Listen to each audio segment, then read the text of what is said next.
Okay. Yeah. Hello, everyone. Welcome to day 2 of this very important ACCA P2P session, Practice to Pass. Before I proceed, uh, I need a quick confirmation. Can people hear my voice? You can confirm me using the chat box that is available.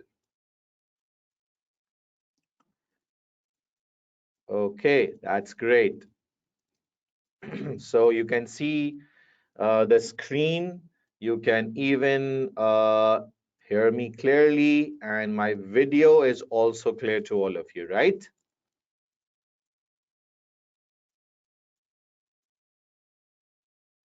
Okay, that's great. So I hope the first day went well for you people. What do you think? Was first day interesting? And the topics that I covered relating to budgets and especially the way to write theory. So what do you think? Was the first day good for you people?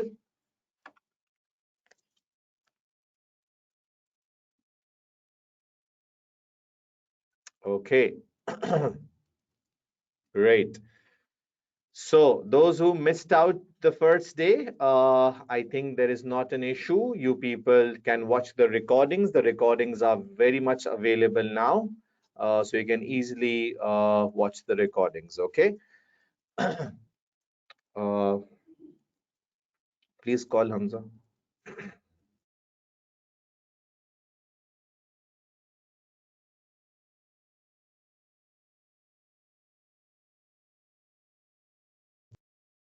Okay, so let's begin with the proceedings for day 2 of this important session. Before I start, simple house rules I need to repeat. If you want to interact with me, you can use this chat box that is available, and you can just write whenever I ask you question using the chat box. Other than that, if you are not part of my WhatsApp groups, the global performance management groups, where you can interact with your fellow members. So this is my WhatsApp number. You can just note down the number. If you're not still part of the group, admin is also with me. Admin, can you share the group link for those who are new to this session? So you will get the link, but still, if you cannot join through the link, no issues. This is my number. You can quickly send me a quick WhatsApp message after the session today. At the end of the session, I will share the group link with you people so that you are able to join the WhatsApp group for further updates and for further new developments as well. Okay. So I think that's okay. Please quickly confirm, is everything okay at your end?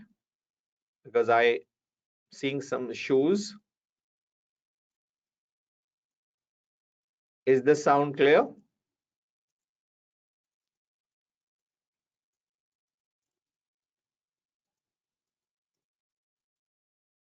Okay, great. Now, so the day-wise plan, according to the plan, today is the day for variances, then day 3 for decision making, day 4 for performance measurement, and day 5 advanced costing technique.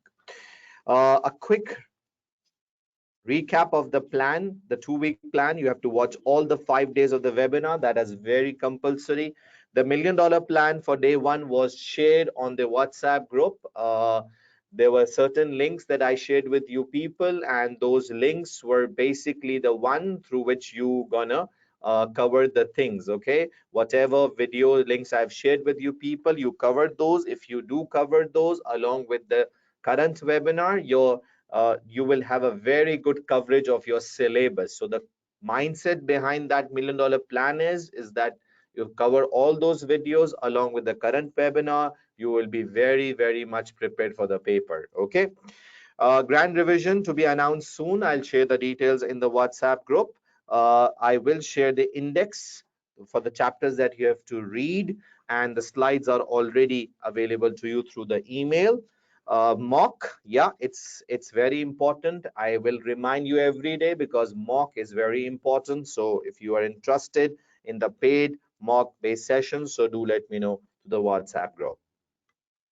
Today's agenda is pretty much simple. Today, as once again, I did ask students through the WhatsApp group what topics you want me to cover today. So majority was in favor of planning and operational, and as well as sales mix and quantity. So according to your own wish, I have made a plan that I'll be covering. Learning curves is important. I will give a recap of learning curve to start with because learning curve is very much connected to planning and operational variances. So that's why I will start with learning curves because in my planning and operational, learning curves will play a major role.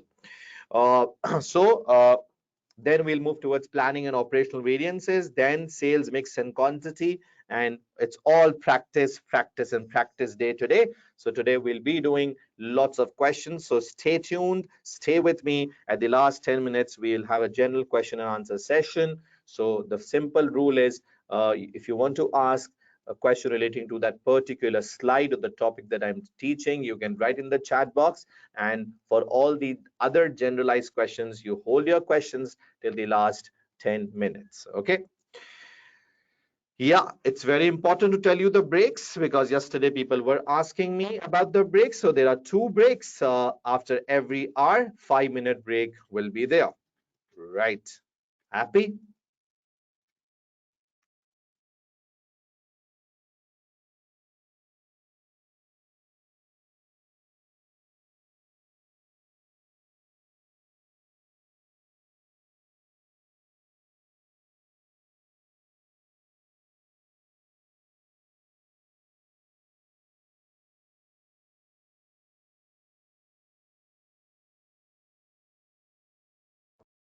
Okay.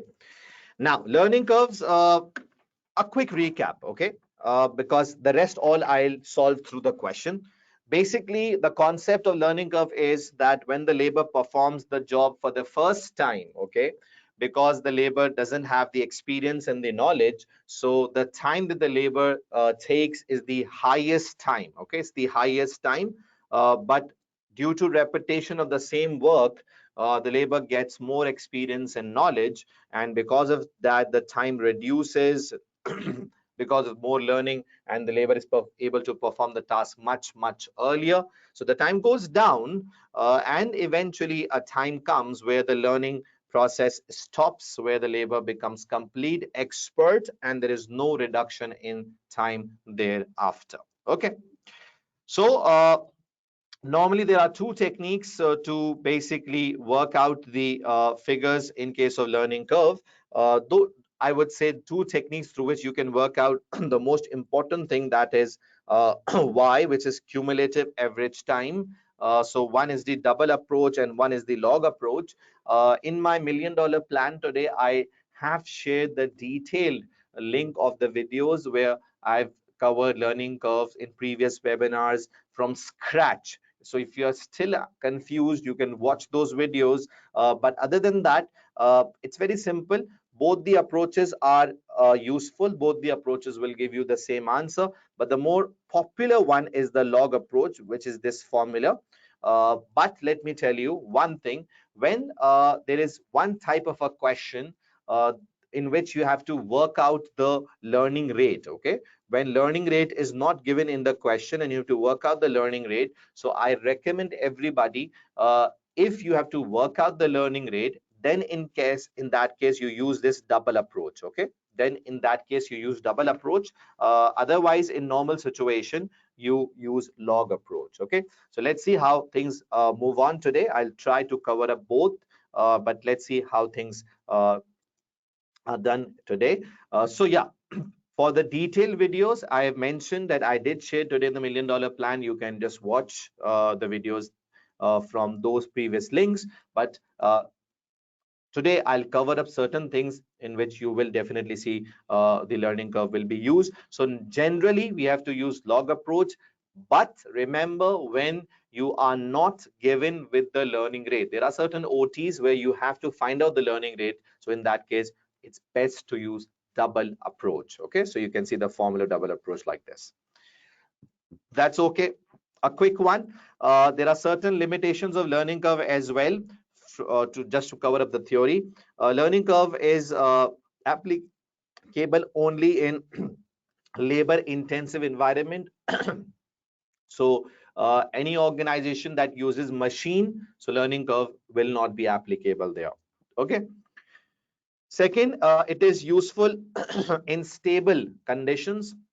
So this is also a limitation because the more stability is there, which means repetition will be there, and stability, repetition will be there. So more repetition, the more chance the labor has to learn new, the more chance labor has to get new knowledge and experience. And like this, the time goes down. Okay. So if the conditions are stable, it's good for learning curve because more stability means more chance to learn due to repetition. But if it is not the case, if conditions are not stable, in that case, yeah, a learning curve will not be useful. It is again very important to keep in the mind that if work is of repetitive nature, then only you can use learning curve because repetition is important. Plus, labor turnover should be low as well, which means that if less people are leaving the organization, this means the more chance they have to learn. And the more chance they have to learn, this means that there will be more learning curve applicability. But if people are leaving the organization, if the labor turnover is high, so yeah, in that case, no chance to learn much. So these works as limitations. If these conditions are not present, then learning curve will not be useful. This is very important to keep in the mind, the budgets that are affected by learning curve. Okay, so here I'll take a short, I'll not discuss right now. I'll just move towards the question, and through the question I'll cover this point. So I'll just leave this right now, and once I will move towards the question, so I'll come back to this and will explain budgets affected while solving the question accordingly. Okay, so just hold this for a few minutes, and let's move on now towards the next area, which is known as planning and operational variances. Please just give me a few seconds.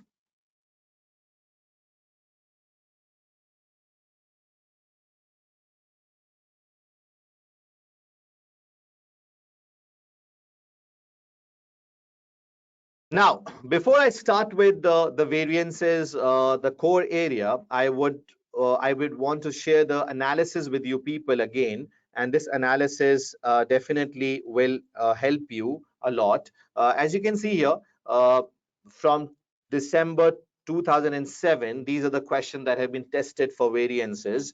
So you can see December 7, June 8, June 9, December 9, June 10, December 10, December 11, December 12, and more than June 13, December 13, June 14, December 14, June 15, December 15. Now you can see how frequently this topic is tested in the paper.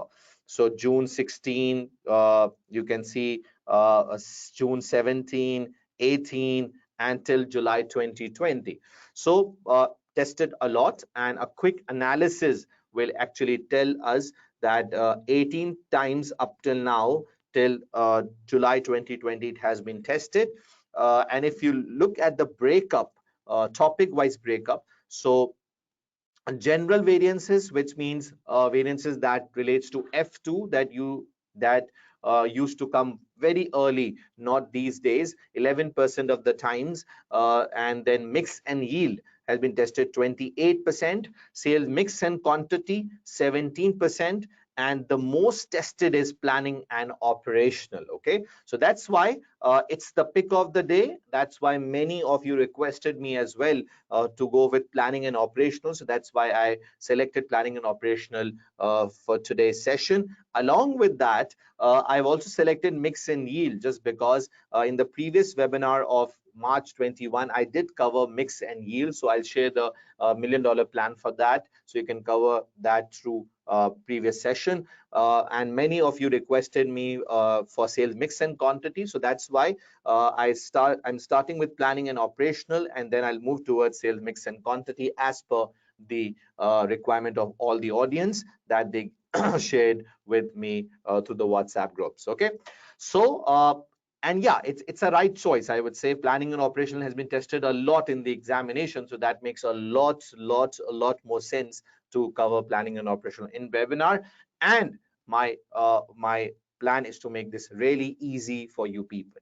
Okay, now what I'll do is I will definitely be using spreadsheet as well today. I will solve certain questions on spreadsheet so that I give you the idea how to handle spreadsheet in examination for variances. And yes, it's truly speaking really easy in paper to use spreadsheet for variances. In fact, I would say you all are blessed to have spreadsheet in your examination, because spreadsheet can make your life pretty much easier, especially when it comes to variances. Okay, so I'll show you that how will I do this. Okay, so let's begin with planning and operational variance.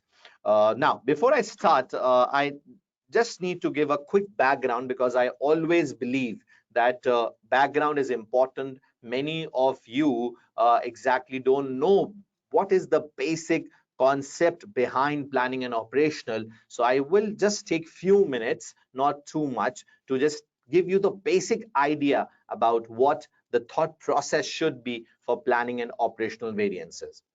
You know the names of the variances that you learned in paper management accounting, like material price variance, like material usage variance, labor rate variance, labor efficiency variance, idle time variance, sales price variance, and sales volume variance. I'm sure you pretty much know what are the basics behind these variances. Like if I say material price variance basically deals with the difference in the standard price and the actual price that you paid, right? Same goes for sales volume variance. Basically tells you the difference between the planned volume and the actual volume that you were able to sell in the market, right? So it's all okay, the basic F2 variances, and I'll start from that only, so as to give the idea to what the mechanism is. So just listen to me very carefully here. Listen, at the start of the year, when this the new year is about to begin, at the start of the year, there is a planning team. There are certain people who basically are part of the planning, and these are the people who basically make standards. These are the people who basically establish the standards. So at the start of the year, the planning team does what? They just set up the standards, and they share all the standards, whether it's for material, whether it's for labor, whether it's for sales, and they share all these things with the what you say with the operational team. Okay, so it's a very important word. I'm saying operational team. Okay, now operational team means what? Team that basically is involved in the operations of an organization. So this operational team basically comprises of mainly your purchase manager is part of this operational team. Then you have a production manager, part of this operational team, and then you have your sales manager. So these are the people that are basically part of your operations, right? So the planning team, the team that actually is preparing the standards, basically prepare the standards at the start of the year, and they communicate these standards to the operational team. Okay, now what is the task of the operational team? So operational team, it's very important for them to ensure that they remain within the standards. Okay, so they have to make sure that they remain within the standards, and at the end of the year, you get the actual results, right? So they try their best to remain within the standards, and at the end of the year, they get the actual results.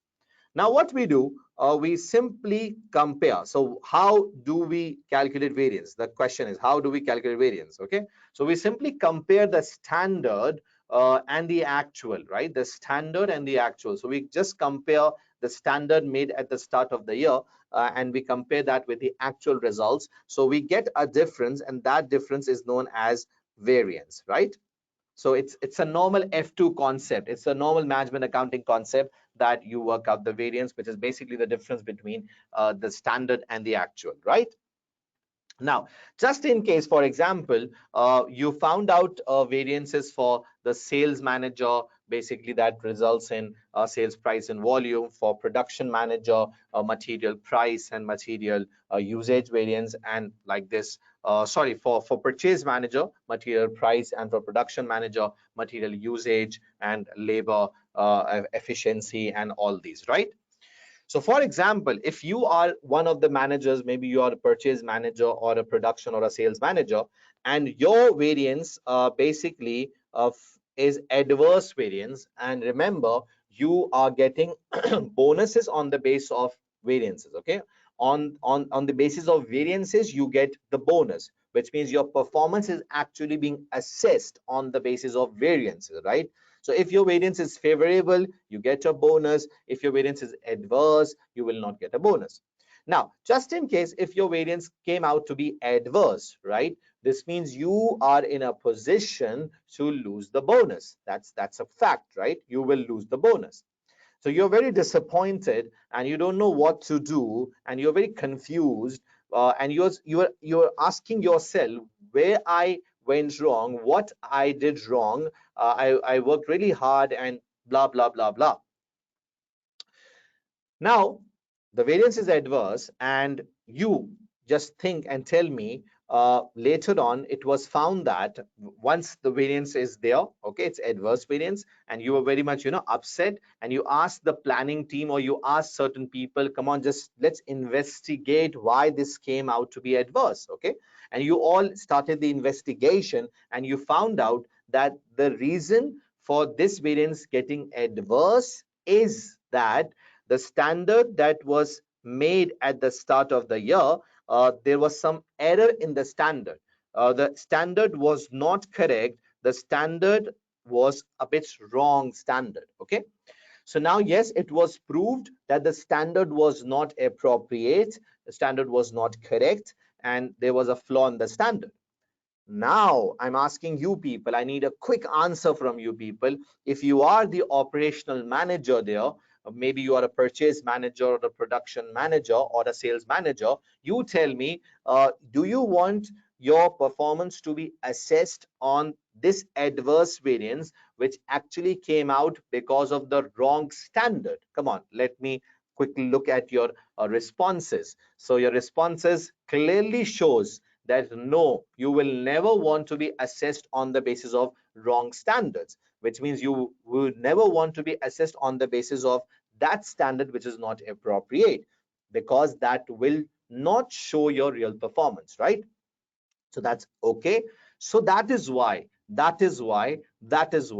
what we're going to do is the answer of adverse variance that you have, what we'll do, we'll break that variance into planning and operational variance, which means we'll break that variance into planning and operational variance, which means the planning variance basically will be the variance that resulted because of the planning error that was done by the planning team. Okay, so what you do, the original variance that you have here, now this is the original variance you have, right? So what you do, from this original variance, you take out the component of that variance that came because of the planning error. Okay, so if you just take out the component of the planning error variance, so you will definitely be left with the variance that came because of the operational performance, and that is known as operational variance,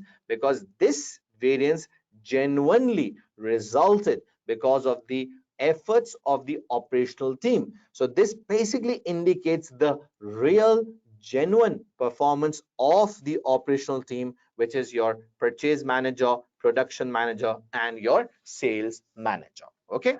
And yes, if you are at this place, so definitely you all will agree with me that now you'll be very much happy that your performance should be assessed on this operational variance only and not on this planning variance. Okay, so you don't want your performance to be assessed on planning variance, because you would say this is something outside my control, and to assess my real performance I should be assessed on the basis of operational variance. Okay, so this is the history behind the invention of planning and operational variances. This is the logic, this is the concept through which we basically bifurcate the original variances into two components of planning and operational variance. Okay, so I hope, my friends, this history, a quick background that I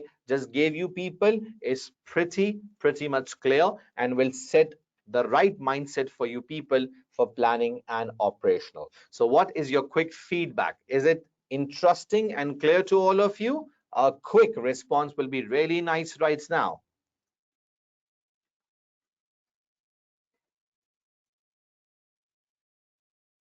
Okay, thank you very much for your quick response. Thank you.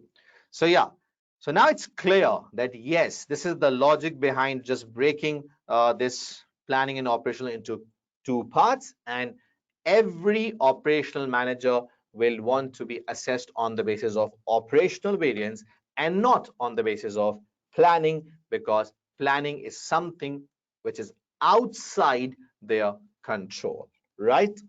Great. Now, for that, we have a certain list of formulas here. Now, basically, this topic is tested for material variances, for labor variances, and for sales variances. So you can see here, material price variance, the normal material price variance that you work out using the normal F2 or management accounting formulas. What you do, you break this into planning price and operational price.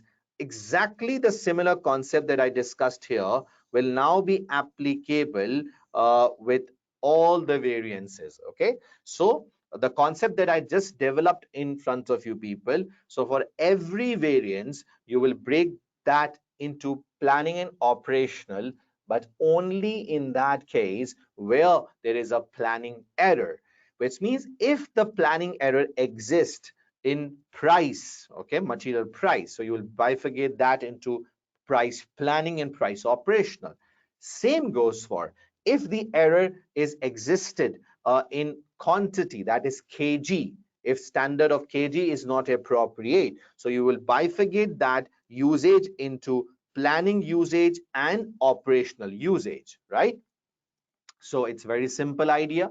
Okay, then similar mistake is very much possible. It's very much possible in case of labor as well. Okay, so in case of labor, if we see here, if the mistake is in setting the rate, if the wrong rate has been established by the planning team at the start of the year. So what you're going to do is that you will break the rate variance into planning rate variance and second into operational rate variance, right? And same, if there has been a mistake in the hours, standard hours that labor should take, okay? So in that case also, you will bifurcate the labor efficiency variance into planning efficiency and operational efficiency variance. Okay, so I'll just stop here for a while, and I'll just stop here for a while and we'll come towards sales later on. Uh, the basic idea is pretty much clear to all of you, right? Now, material is basically a cost based, one, okay, and labor is also basically a cost-based one. So remember, material is a cost-based one, labor is a cost-based one. These both are cost-based. Whereas sales, on the other hand, it's not a cost-based, it's a income-based variance, right? So one thing is pretty much clear, that these two are cost-based, and the other, that is sales, is basically revenue-based variances. So there might be a slight difference in these two. Okay. Anyways, now, now what I'm gonna do is, before I move towards my first question, because I will be using a lot of question today to make it more easy for you people. So yeah, just a short glitch. There is some technical issue. Just wait, please.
Okay. So yeah.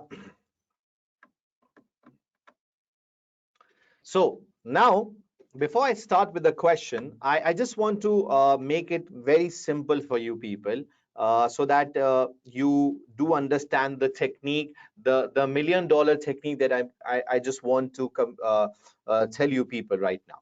See, for cost variances, that is material. Material is a cost variance, right?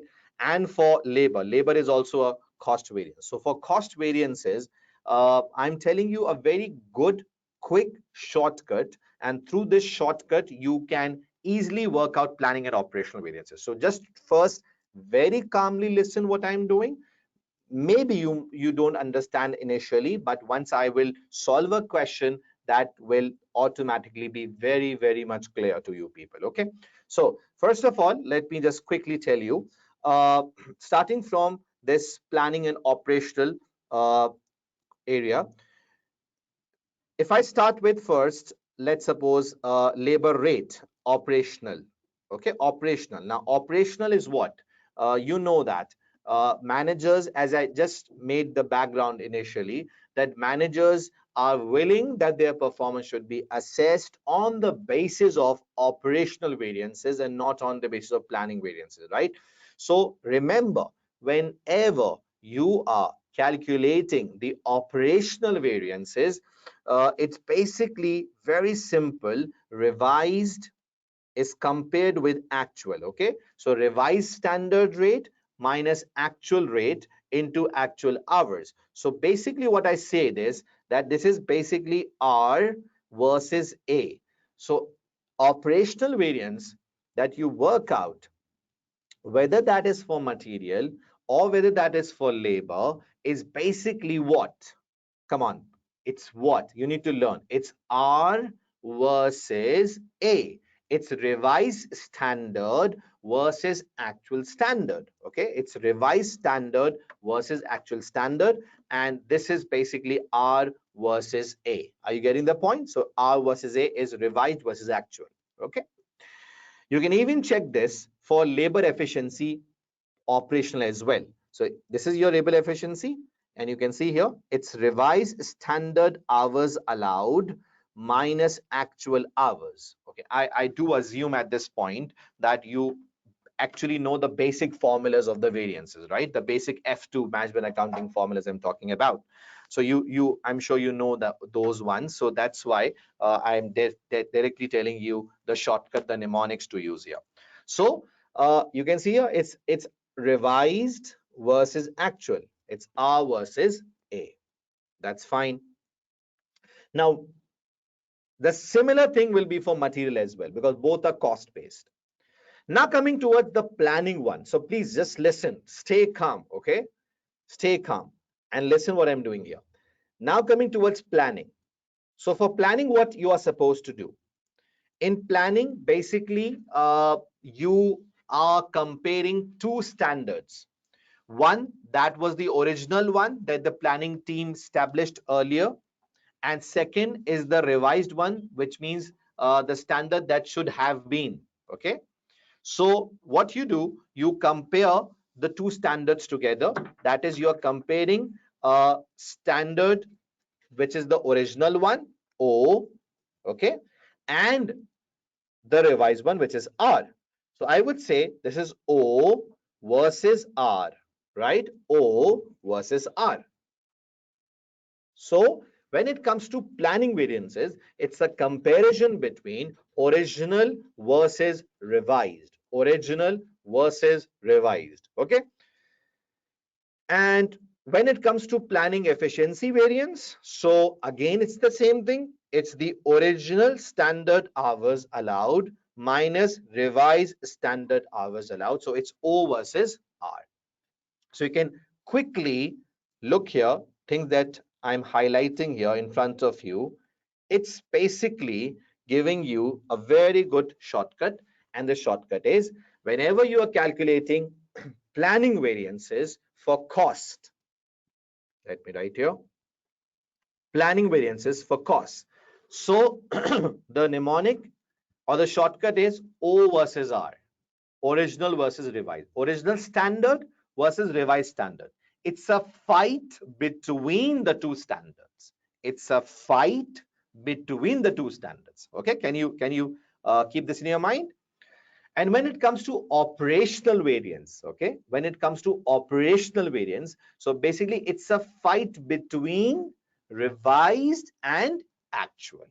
Okay, it's a fight between revised and actual. Are you getting my point? So it's R versus A, revised standard versus actual results. Okay.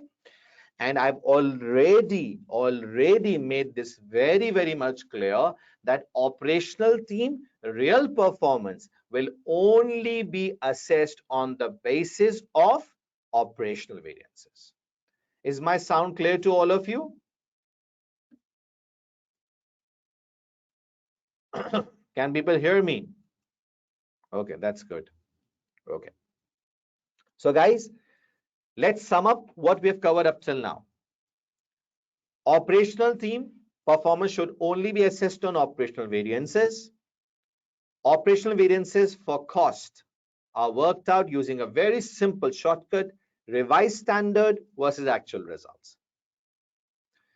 Planning variances basically are the one that arise because of the planning error done by the planning team, which means the operational team is not responsible for that. Agreed? Which means in case of that, the planning variance will be worked out from a difference between original standard and revised standard. Okay, done? Perfect. So let's keep this here and let's not move towards the next area. And I think it's time to switch to the past paper question first. Now today's session I have planned very thoughtfully. So my request is I'll be trying my best to go for maximum questions today, but I really don't like one approach of certain students is that they if they see a question that they already know, they just leave the session. Okay, they just leave the session. That's wrong. Listen, it's the technique that you have to learn. It's not the question, it's the technique that I want to tell you. And maybe you know one question that I'm doing right now, and maybe the next one would be a different one. So please stay connected. These 3 hours are really important for your success. Everything is important. Don't take anything lightly, because if you take anything lightly, I think you are doing a big mistake, okay, with your own self. Anyways, I'm starting with a question, a very good popular question, Bokko, which is of June 2015, and I will quickly read certain important information here and will jump towards the question. So my basic focus is on these two questions first. And let's see what it says. It says, what is labor efficiency planning variance after taking account of learning effect? Now, this is what I want to tell you people, that learning curve with planning operational is very much likely to be tested in the paper. Okay. Second, it says, what is the labor efficiency operational variance after taking into account learning effect? So it's basically very much obvious, that there could be a mistake that the planning team can actually make. Okay. Okay, now for overhead variances, my friend, not applicable. Okay, overhead variances are not tested in F5 very much. In fact, I would say very, very, very, very less chance of overhead variances. So don't be afraid of that. Okay, I'll switch to the previous slide. Fahad, just wait. I'll just switch once I'm just done with this quick reading. Now, the question that you can see in front of you is a question where it's learning curve with planning and operational variances. Okay, it's just the start, right? So just hold on, just be patient. If you've even done this question, please just hold on. I'll be moving towards different difficult questions today. And like this, the coverage will be excellent today when it comes to planning operational and as well as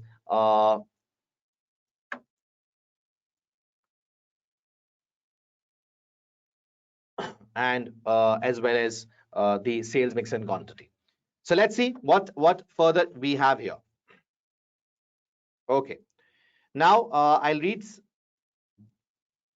certain important things that are given to me in this question.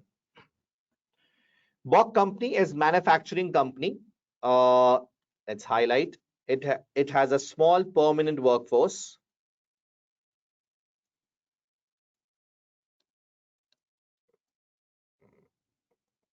Okay. It has a small permanent workforce, but it is also reliant on temporary workers, whom it hires on 3-month contract whenever production requirement increase. All buying of the material is the responsibility of the company's purchasing department. Okay. And the company's policy is to hold low levels of raw materials in order to minimize inventory holding cost. Budgeting is done on spreadsheets, and a detailed variance reports are produced each month for sales, material cost, and labor cost. Departmental managers are then paid on a monthly bonus depending on the performance of their department, right? Bokko is operating in a fast changing environment, and its finance manager thinks that the original standard costs are unrealistic. Now, original standard costs are unrealistic. He is considering revising the budget by analyzing existing variances into planning and operational element, which would help to improve performance. Okay. 1 month ago, Bokko began production of a new product.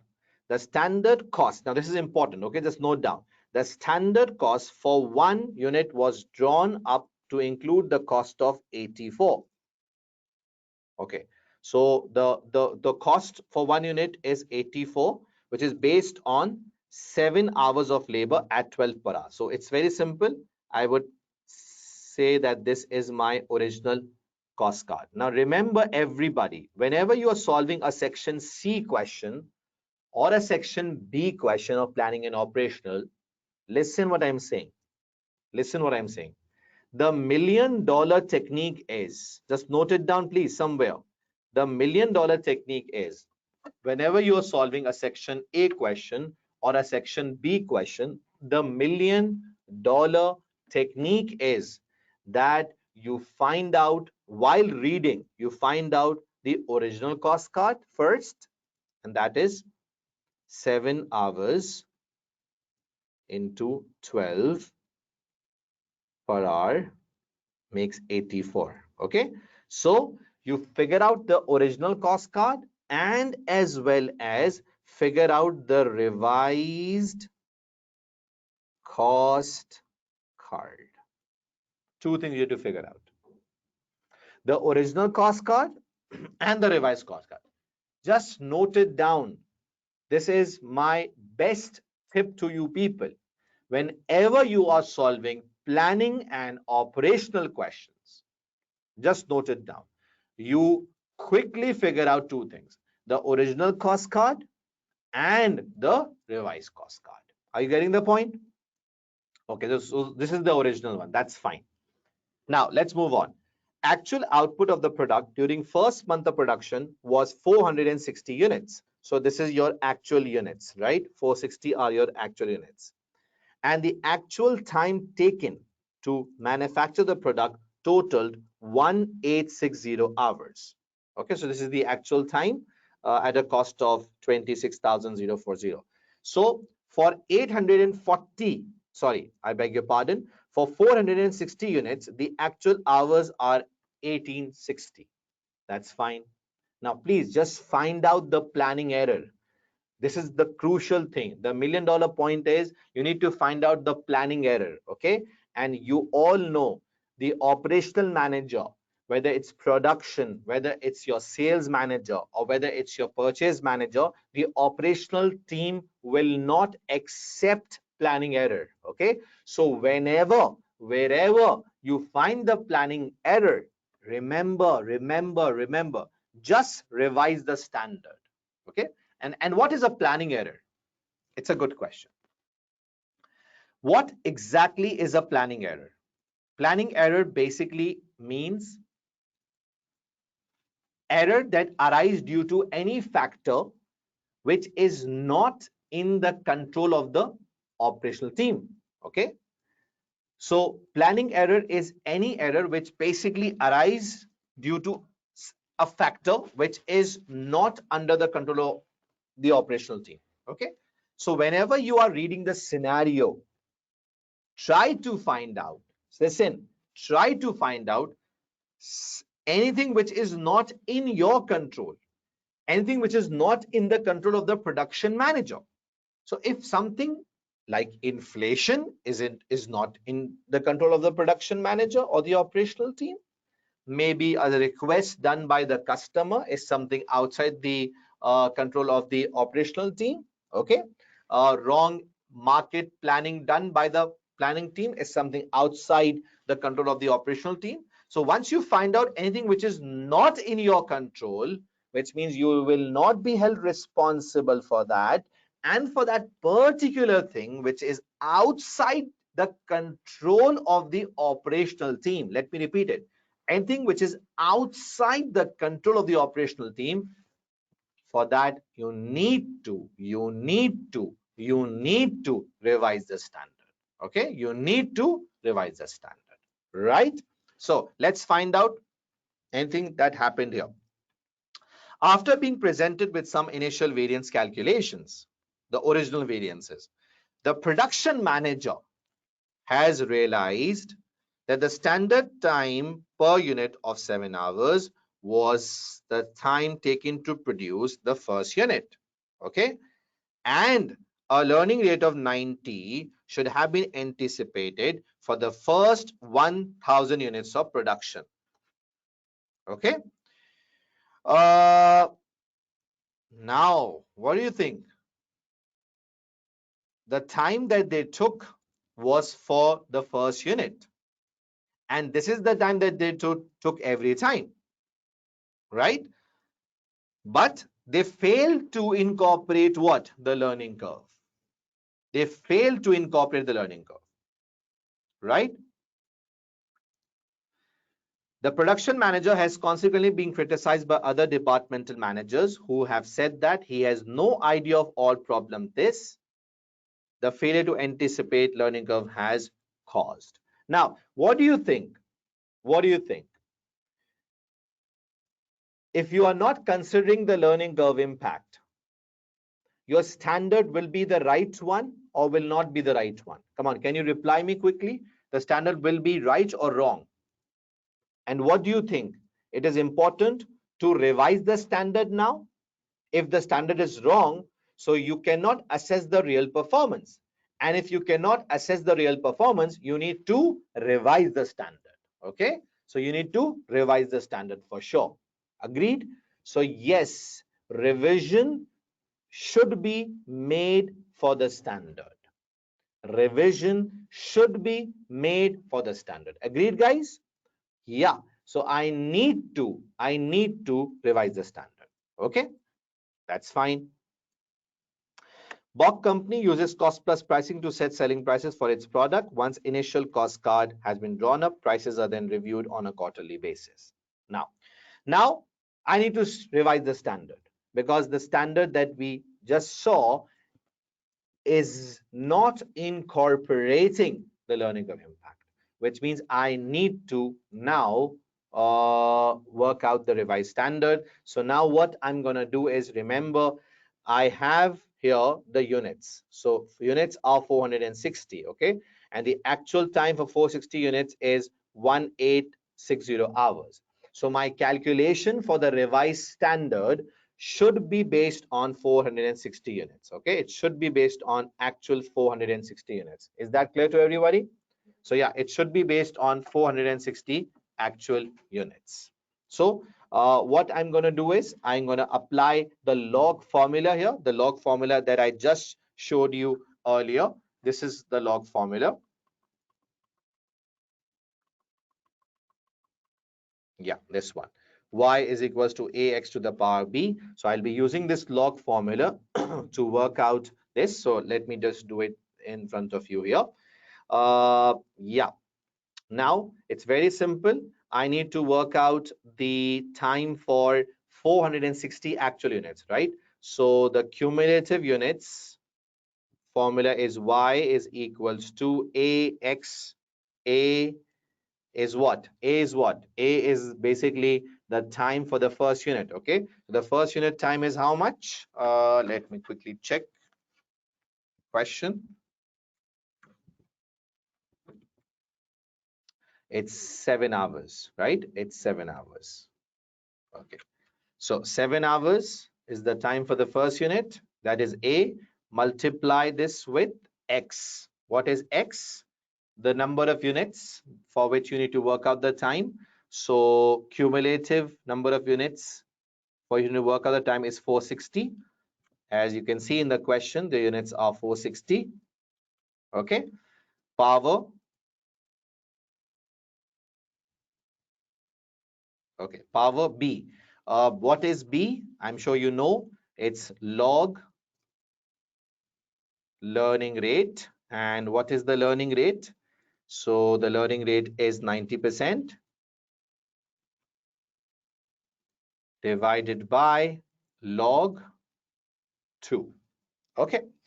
Now, I need a quick answer from you people. If you can quickly jump into this working, and can you, any one of you, tell me what is the answer you are getting for cumulative average time for 460 units? Yeah, 460 units. What answer are you getting here?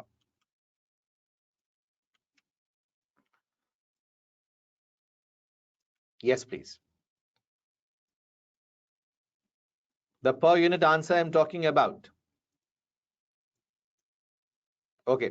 Now, it's very important in question like OTs to do make sure that you look at the decimal policies. Right now, the question hasn't stated in examination. I expect proper decimal policies to be given. Yeah, one thing more here. We were given with the B value here, which is basically log 0.9 divided by log 2. So whenever you are given with the value, so it's better to use that value rather than to work out the value yourself. So what I'll do here, I'll just use the value that is given to me here rather than calculating the value. So it's basically negative 0.152, if I'm not wrong, right?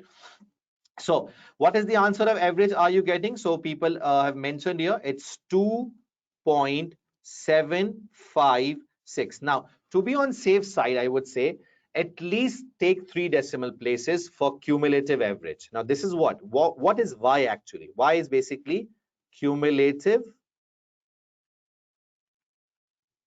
average time per unit. It's cumulative average time per unit. Okay, so you can see here cumulative average time per unit is 2.756, and yes, it's per unit. Still people are confused what it means. So I'll tell you, it means that the per unit time for 460 units, the average per unit, let me repeat this again, for 460 units, for 460 units, per unit average, not for 460 total here. Okay, the per unit average, is 2.756. So you can take this to 4 decimal places per unit average, or you can take this to 3 decimal places, but I would say at least 3 decimal is important. 4 would be fine as well. At least 3 decimal places to get the right answer. So 4 is also a very good option here. Okay, so I can see certain discrepancies here. I don't know why people work out a different answer if they can see my workings. So it's 2.75 6, or I would take to 4 decimal places. I can see certain options of 4 decimal as well. And this is where people are doing wrong. They don't know the exact rounding off policy. They don't know how to round off the things. So let me take here based on your workings. I can see majority have given me the answer of 2.756.4. Okay, so it's 6.4 I've taken. Now this is the average time per unit. So how to calculate the total time for 460 units? It's very simple. Let's multiply this with 460 units, and I will get the total time. Now, please, can any one of you tell me the total time for 460 units? It's 1268. Yeah, that's right. Okay, so 1268. Now, this is what? This is your revised standard. Yeah, it's standard because, this was your original standard. And you converted this into the revised standard by applying the learning curve impact. Okay, so now the average is 2.7564 rather than 7 hours. So this is revised standard hours allowed for you for actual units. Okay, so this is 1268. I'm sure this is clear to all of you. This is 1268 hours, as you can see in front of you. 1268 hours is the revised hours allowed considering the learning curve impact.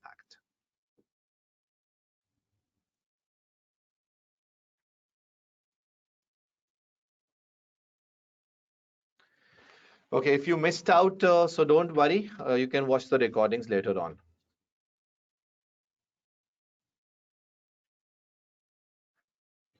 Okay, Rukaiya, just try to understand the concept. Revise hours allowed, right? So if you're working out revised hours allowed, you know what is standard hours allowed? Standard hours allowed is basically standard hours into actual units. Okay, so if you're working out revised hours allowed, so again, that would be revised standard into actual units. So that's why I'm taking actual units here. Okay, Rukaiya?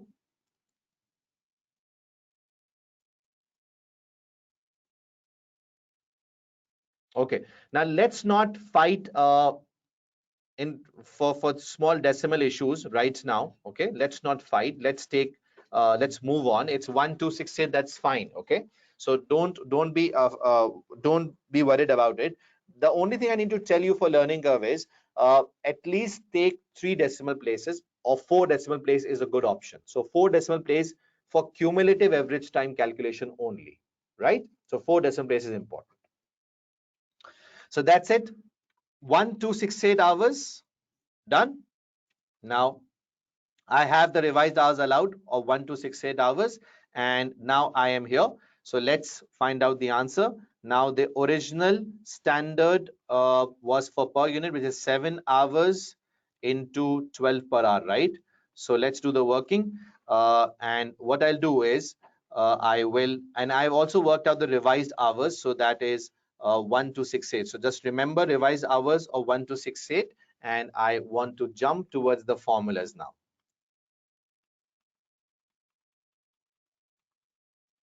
Okay. Now here I am. What I told you is, remember operational and planning. So we are working efficiency, planning, and operational. Okay. This is what we are doing the calculations here. So you can see the formulas are pretty much clear. Standard rate per hour, original standard hours allowed minus revised standard hours allowed. Here you can see standard rate per hour, revised standard hours allowed minus actual hours, right?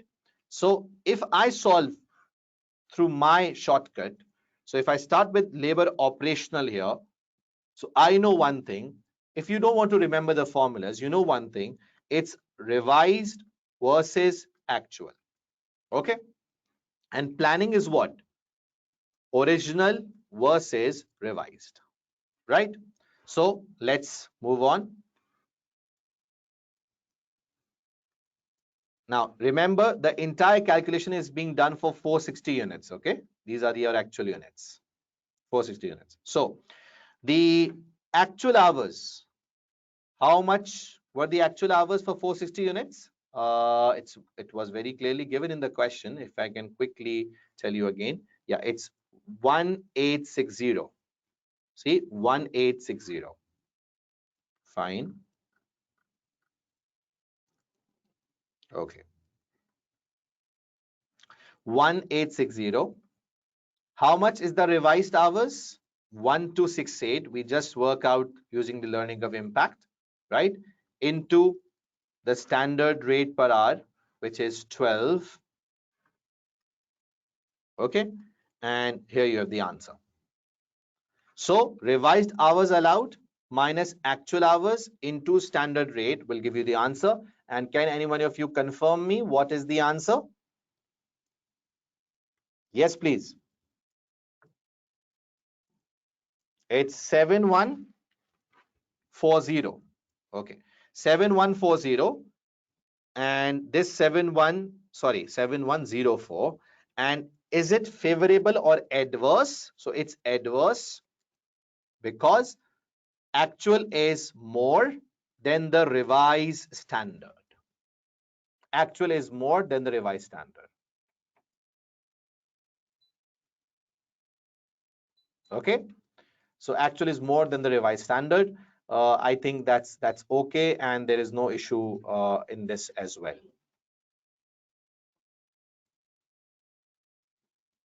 Getting the point, everybody?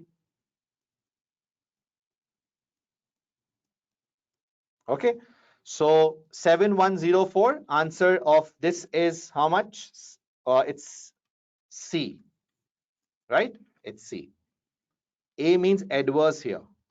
Adverse. Okay. Now for planning, O versus R. Okay. Revised is 1268.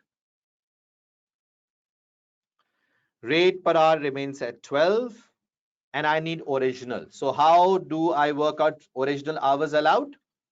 As per the formula, I need original hours allowed, right? Original standard hours allowed. This is what I need here. Okay. Revised, I already know. So what to do here for original? 7 hours multiplied by actual units are how much? 460.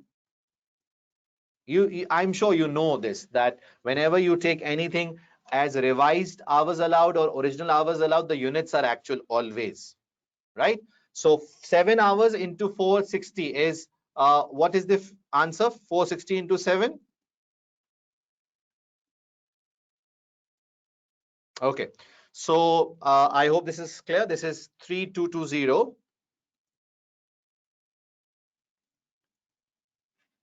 3220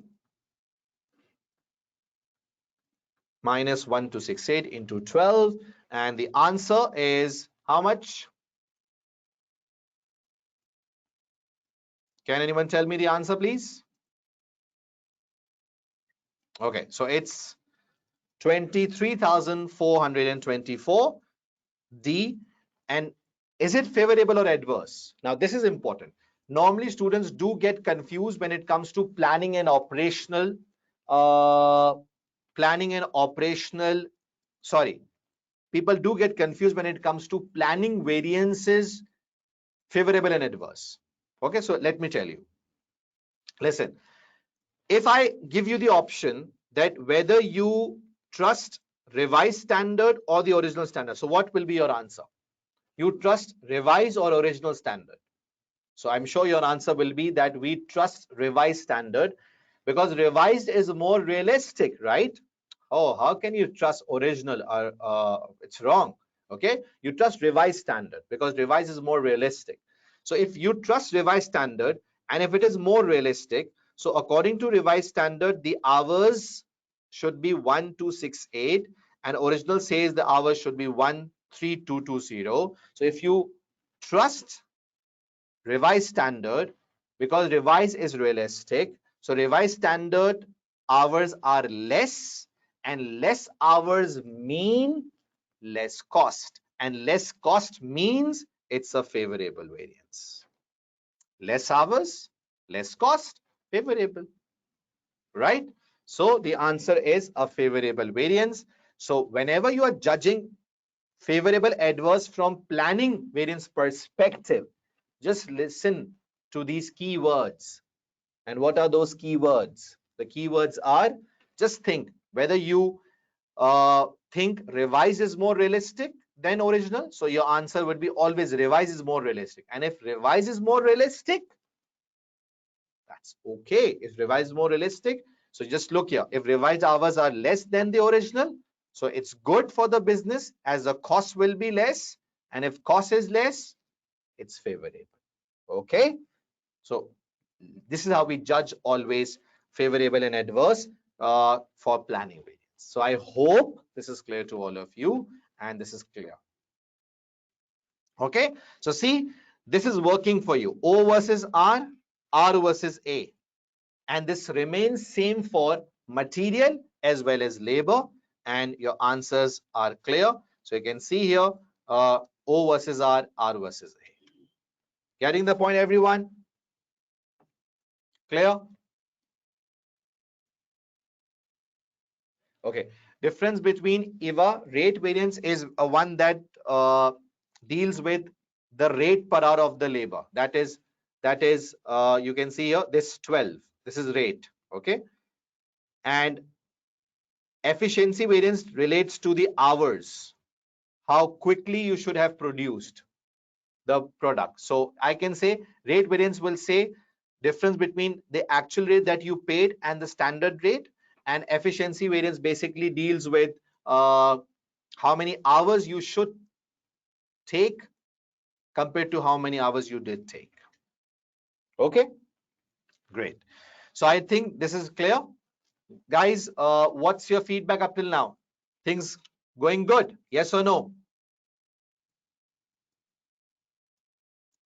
Yeah, 460 were produced during the learning curve period. Yes, Mikhail.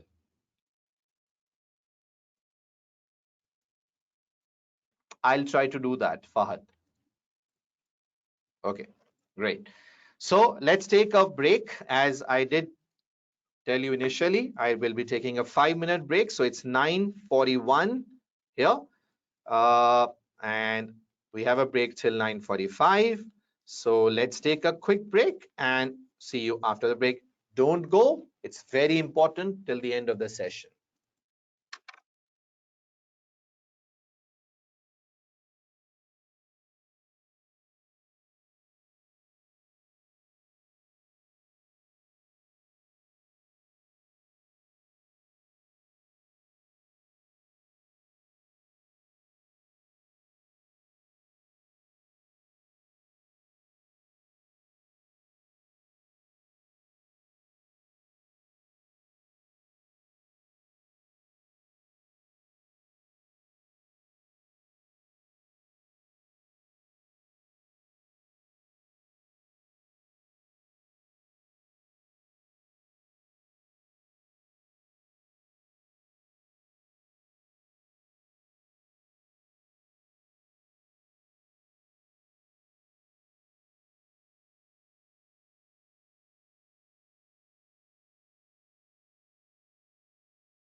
Okay, so welcome back, students. I hope you all can hear my voice clearly. Yes, a quick confirmation, everyone. Is this okay?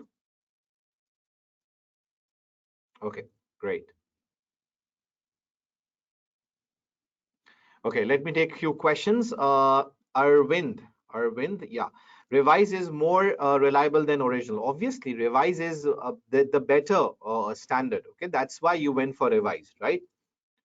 Okay, now the next question is if learning rate is not given, how to find out? So today I'll try my best, Abdul Wahid, to cover this as well. Okay, how to solve log on a regular calculator? For that, I need to explain you later on. You can just WhatsApp me and I'll tell you, I'll make a video for you and we'll share the video on the WhatsApp. Okay. Okay, you need to look at the slide of material. Don't worry, Rukaiya. I'll share the slides with you people, so you'll get the slide for material as well. Okay, I'll explain question number 5 right now. Yeah, actual. Now, obviously, now what is actual? You know what is actual? Actual is, I can't say actual is better than revised. What my point here is, if I compare the two standards, standard versus standard, so which standard is better? It's revised. And in case of actual, you need to judge if it's a cost variance. So if actual cost is less than the revised cost, so it's good. Okay.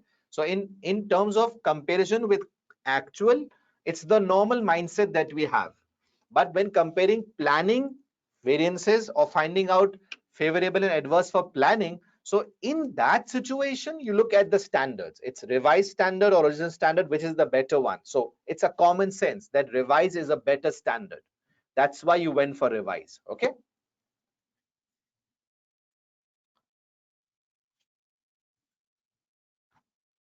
Okay. 7 hours were given in the question. I can quickly show you from where I found out 7 hours. Yeah, it's here. 7. Fine.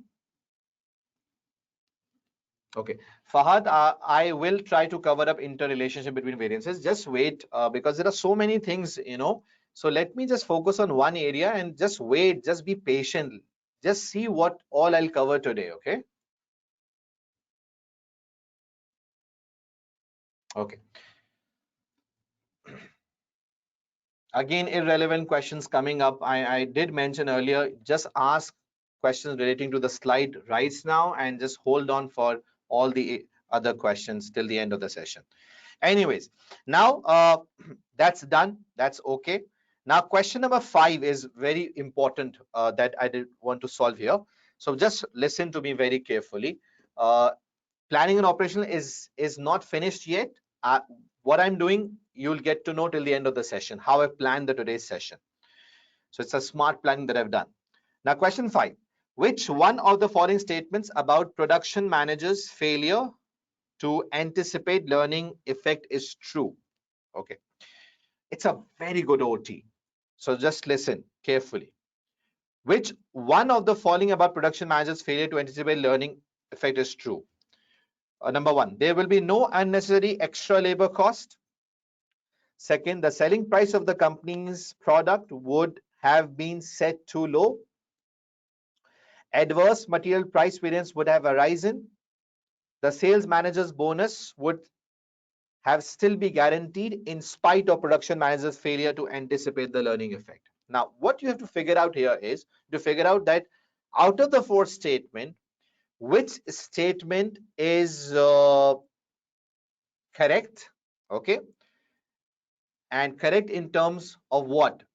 That if production manager didn't anticipate the learning curve, so because failure to anticipate learning curve was there, which of the one thing that will result out of the 4 statements? Okay, so now first of all, there will be no unnecessary extra labor cost. Is it true or false? So this is false. Why? Because failure to anticipate learning curve will result in extra labor cost. You know why?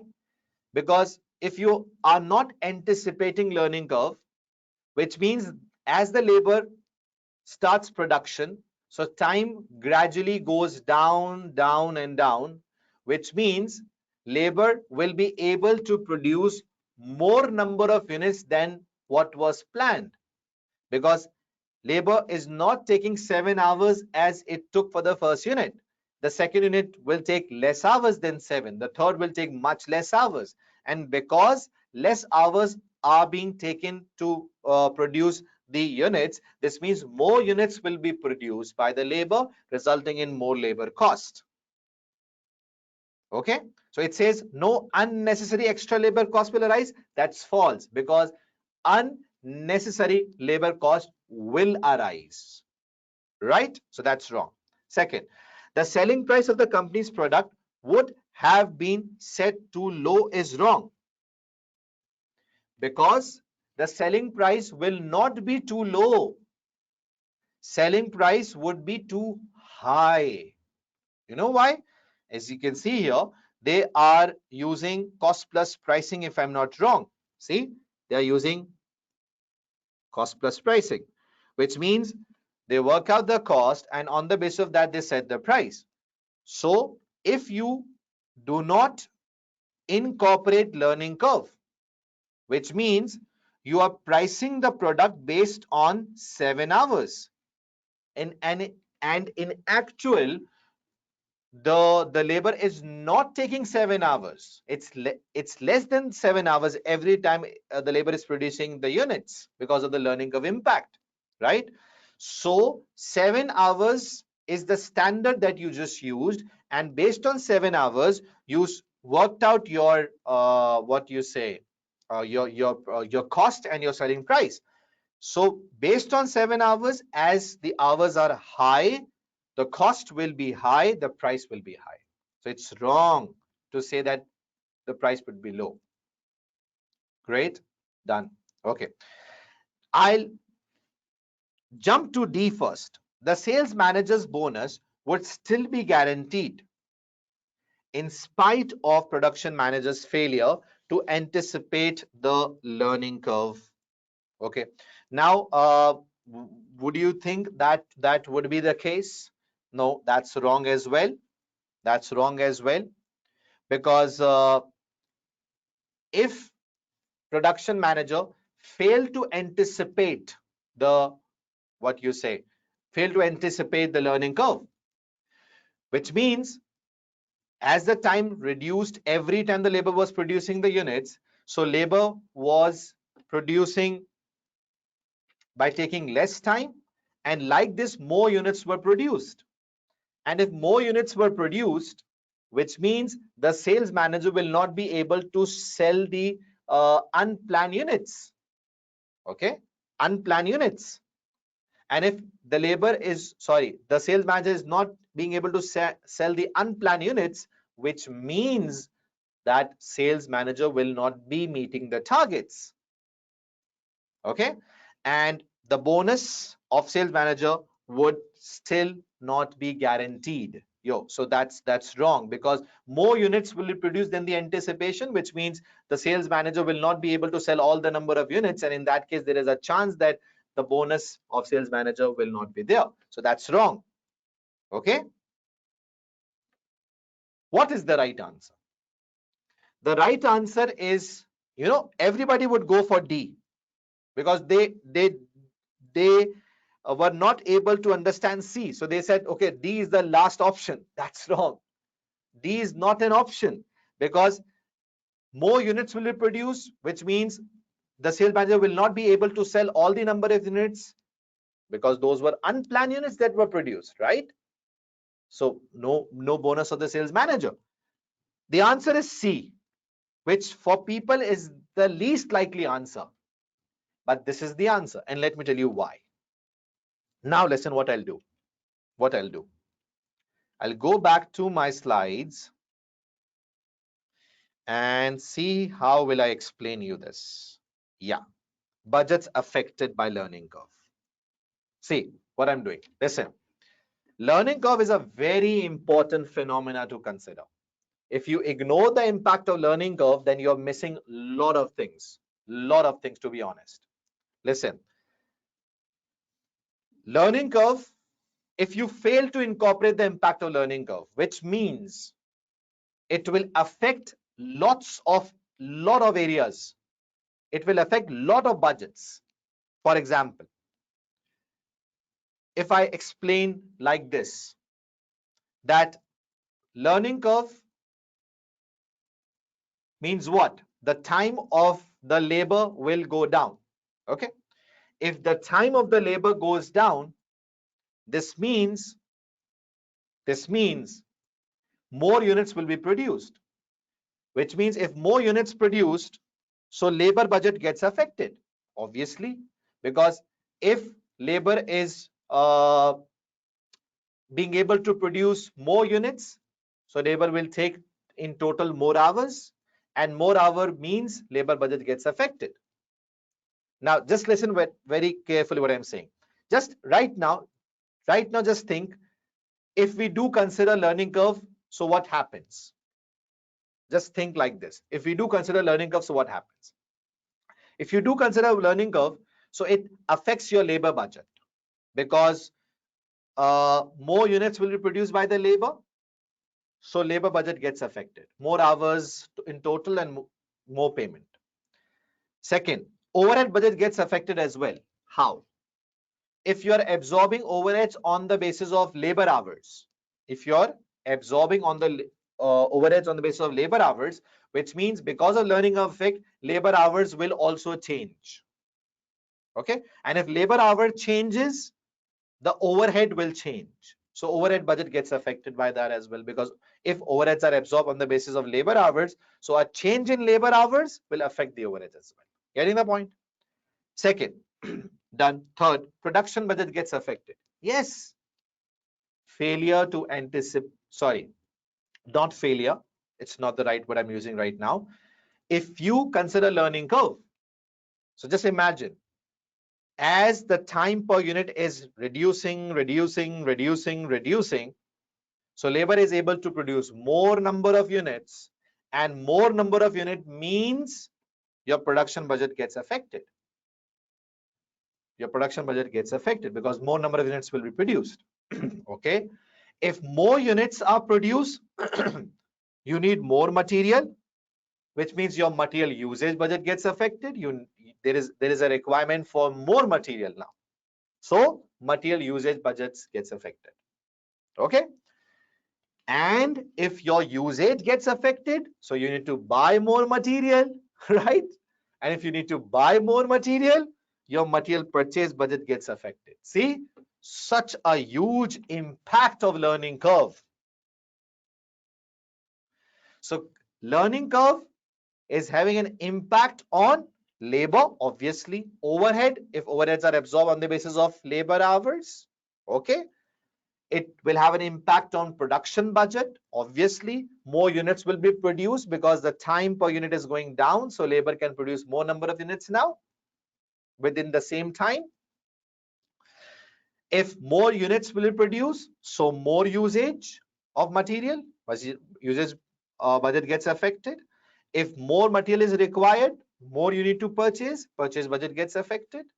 And cash budget also gets affected as well. Now, how cash budget gets affected? It's very simple. It's very simple. Because labor will be paid in cash, material will be purchased by using cash. So if all these things are getting affected, which means cash budget will get affected as well. So a learning curve can have an impact on lots of budgets for an organization. Getting the point? Now listen. If you fail to anticipate learning curve, so what will happen? Now listen like this. If you fail to anticipate learning curve, this means more units will be produced. Yes? Obviously, right? Because labor time is getting less and less. due to repetition. So within given hours, labor will produce more units. Now, if more units you have produced, so you need more material for that.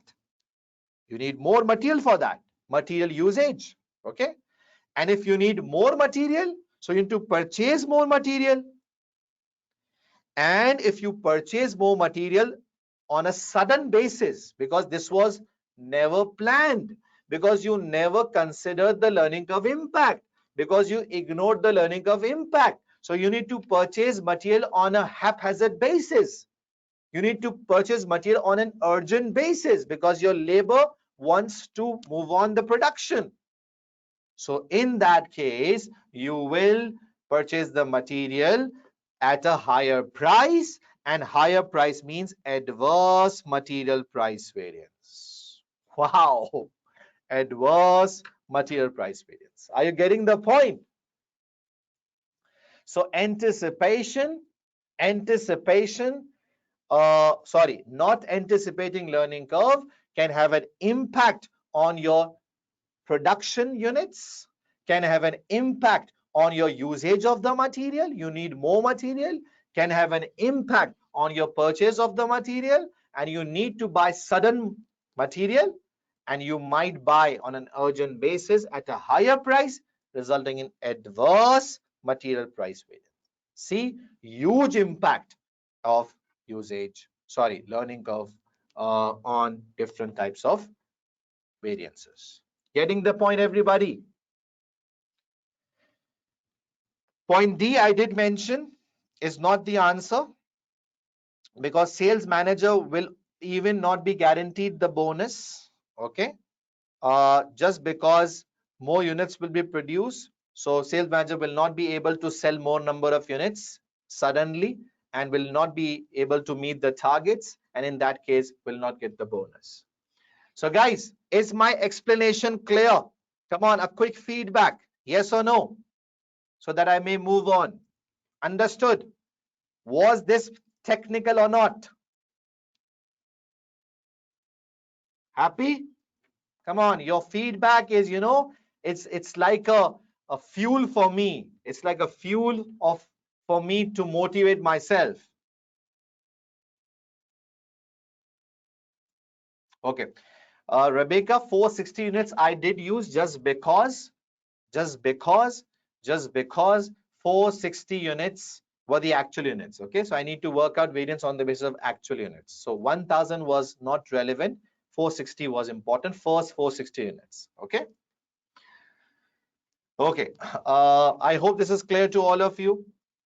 And yeah, I did mention option D again and again, and I'm mentioning this for the last time. Please just listen very carefully. I'm saying that option D is not the answer because one possibility here could be that sales manager will not get the bonus. Okay, just because more units will be produced and will not be able to sell all those units, so will not be guaranteed the bonus in that case. Okay, right?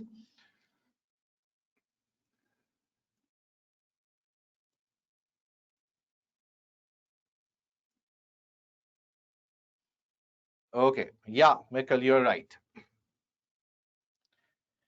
For option B, I did explain earlier, is that selling price will not be set too low, it will be set high because you will base your selling by based on 7 hours. If you don't consider learning curve impact, so you will set your cost based on 7 hours, and 7 hour is high hours, right? Because actually your hours will go down due to learning curve. So your cost will be high based on 7 hours, which means your price will be high based on 7 hours. Okay, so clear.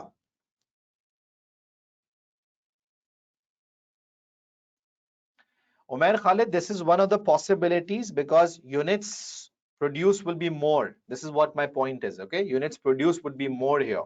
So if units produced would be more, this means obviously there will be a lot of inventory left, and that is the reason. Okay.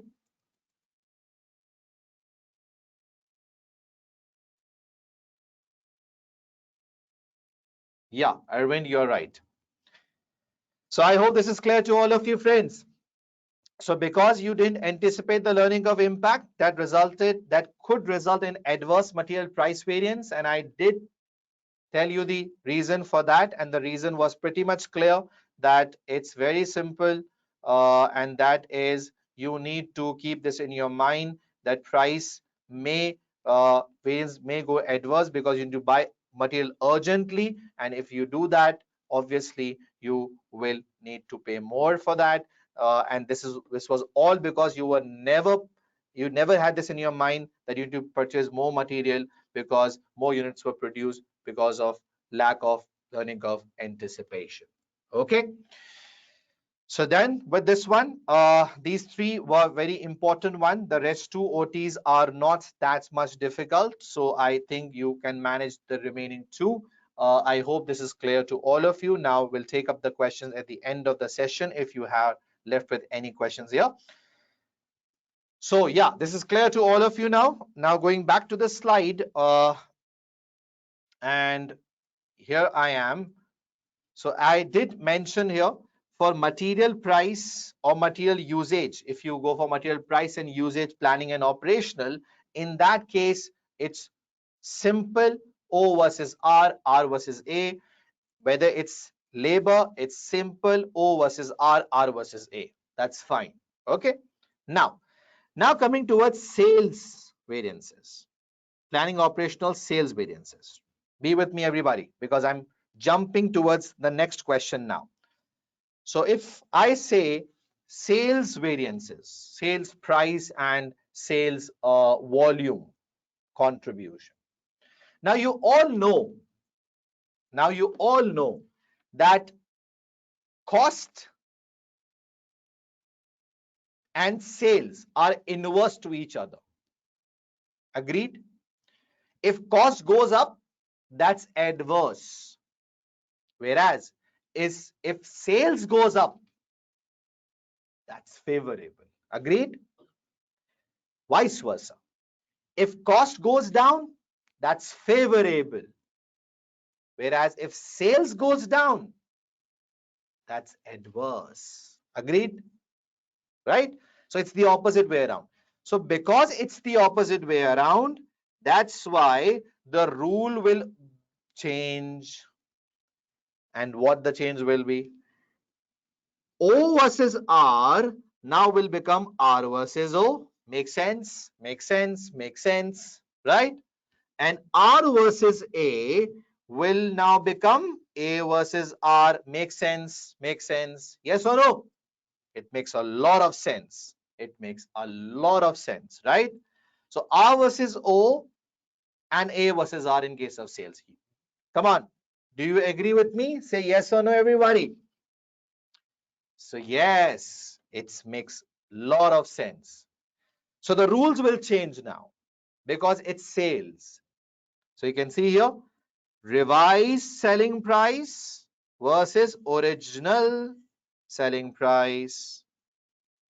For operational price, actual selling price versus revised selling price, right? For volume, revised sales units versus original sales units, right? For volume operational, actual sales units versus revised sales units. So the rules will change, and you know, because it's the opposite way around. So this is how it is. So the formulas are in front of you for sales price planning, for sales operational, for sales volume planning, for sales volume operational. Getting the point? Okay. Is this clear to all of you? I'm sure this is clear to all of you. Okay. Now, so having said that, it's now time to move towards the next question, and that is block company. And now I am moving towards a section C question where I will be using spreadsheet in front of you and will make this a piece of a cake including the theory as well. So we'll be covering theory along with calculations on a spreadsheet. Okay, so be with me. This is a good question. Now, let's start. Block operates an absorption costing system and sells three types of products: commodity 1, commodity 2, and commodity 3. Like other competitors operating in the same market, Block is struggling to maintain revenues and profits in face of economic recession, which has engulfed the country over last 2 years. So it's very simple that there is a recession here. Sales price fluctuate in the market in which Block operates. Okay. Consequently, at the beginning of each quarter, a market specialist who works on a consultancy basis for Blockco sets a budgeted sales price for each product. So there is a consultant who basically, is predicting the prices, sets the budgeted sales price for each product for the quarter and based on his market expectations. This then becomes the standard selling price for the quarter. The sales department itself is run by company's sales manager who negotiates the actual sales price with customers. Okay, so there is a sales manager who basically deals with the customer, and there is a consultant who sets the prices. So there are two separate people here. One is a consultant who sets the prices, and one is the sales manager who basically sells the product to the customers. And you know that operational team includes purchase manager, production manager, sales manager. The following budgeted figures are available for the quarter ended 31st May 2013. Okay. And you can see commodity 1, commodity 2, commodity 3. You have budgeted sales units. You have standard selling price per unit and standard variable cost per unit, right? Block uses absorption costing. So again and again, the word absorption is being used. Fixed production overheads are absorbed on the basis of direct labor hours. See, as I did mention few minutes back, that you are absorbing overheads on the basis of labor hours. So in that case, I was explaining that learning curve becomes a very major factor here, because if hours of labor will change due to learning curve, so overhead absorption will also change. And budgeted costs for these for the quarter ended 31st May 2013 was this one. Okay. Commodity 1, 2, and 3 use 0.2 hours, 0.6 hours, 0.8 hours of machine time respectively. The following data shows the actual sales price volume achieved for each product by Blockco for the quarter ended 31st May 2013 and average market prices per unit. Okay.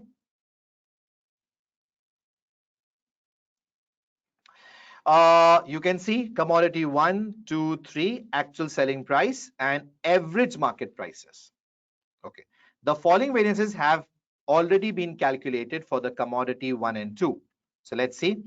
They have already done the calculations for sales price operational for commodity 1 and 2 and sales price planning for commodity 1 and 2. So what are we supposed to do here? Calculate for commodity 3 only sales price operational and sales price planning for 4 marks. Okay, are we ready? We should be ready. So for that, let's use the ACCA platform and let's start our workings. So, okay. Part A, sales price planning variance.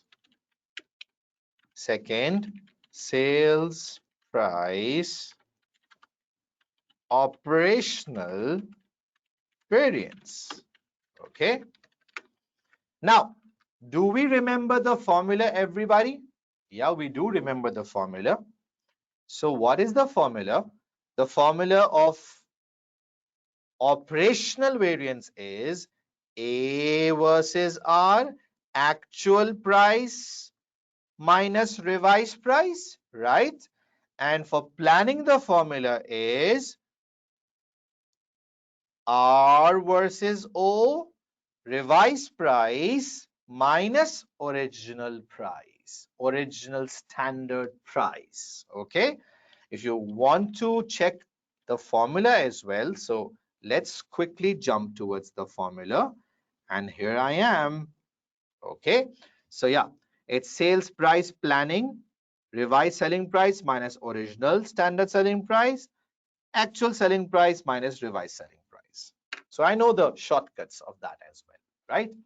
So yeah, here I am. Now, let's begin with the workings. Now, what you can do on a spreadsheet, it's very important to ensure the right layout of the answer, simple calculations, simple logical layout should be used. No more complications. Secondly, the formula, the usage of the formula is extremely important. Okay. And you can perform calculation in one cell. If you can control the calculations, it's best to perform in one cell. But make sure you are using right brackets so that you are not getting the wrong answers. So let's begin. Now, I'm starting with sales price operational here. So in that case, what I'm going to do is that I will first go to the question, and I know I'll start with actual. So what is the actual for commodity 3? So actual for commodity 3 is 40.4. Okay. And the revised, and now what is the revised one? So you can see here, this is what? This is the original. Okay. And yes, this is the revised one. So this is the revised one. Okay. Just a minute, some technical glitch. Okay. Just a minute.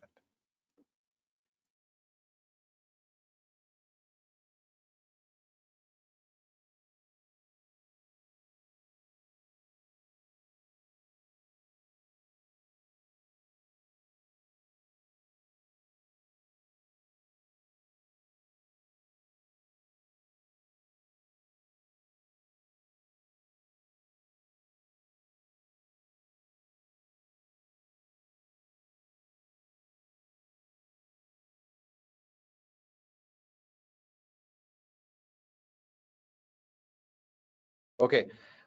Can people see my video clearly? Is my video clear to all of you, please? Just confirm.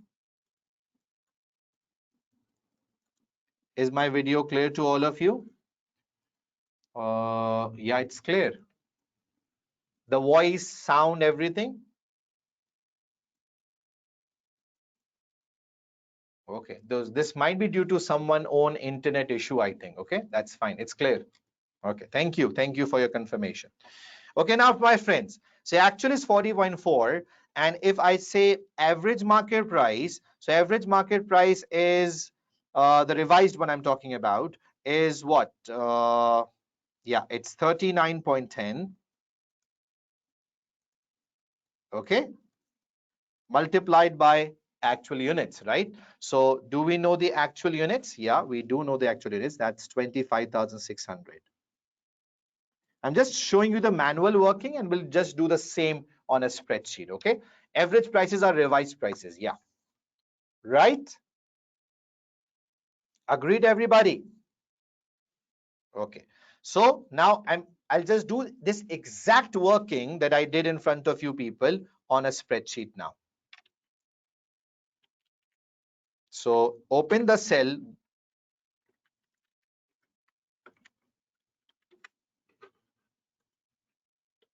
by is equals to, open the bracket. So it's 40, what it, okay, sorry.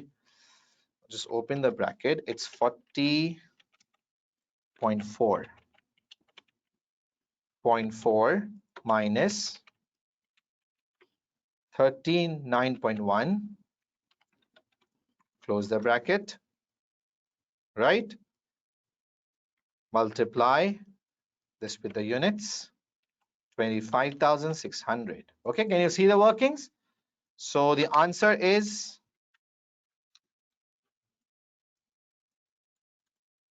okay, the answer is 33,279. Answer is 33,279. So I have one option to round it off. So I can just round it off to complete figures. And normally we have this option here, the 10th option. See, 1, 2, 3, 4, 5, 6, 7, 8, 9, 10th option. So things get really good after this option, comma, negative if there is, and you get the answer. So it's 33,280. Now, is it favorable or adverse? So don't worry, the formula that I've shared with you people, it's quite easy to figure out.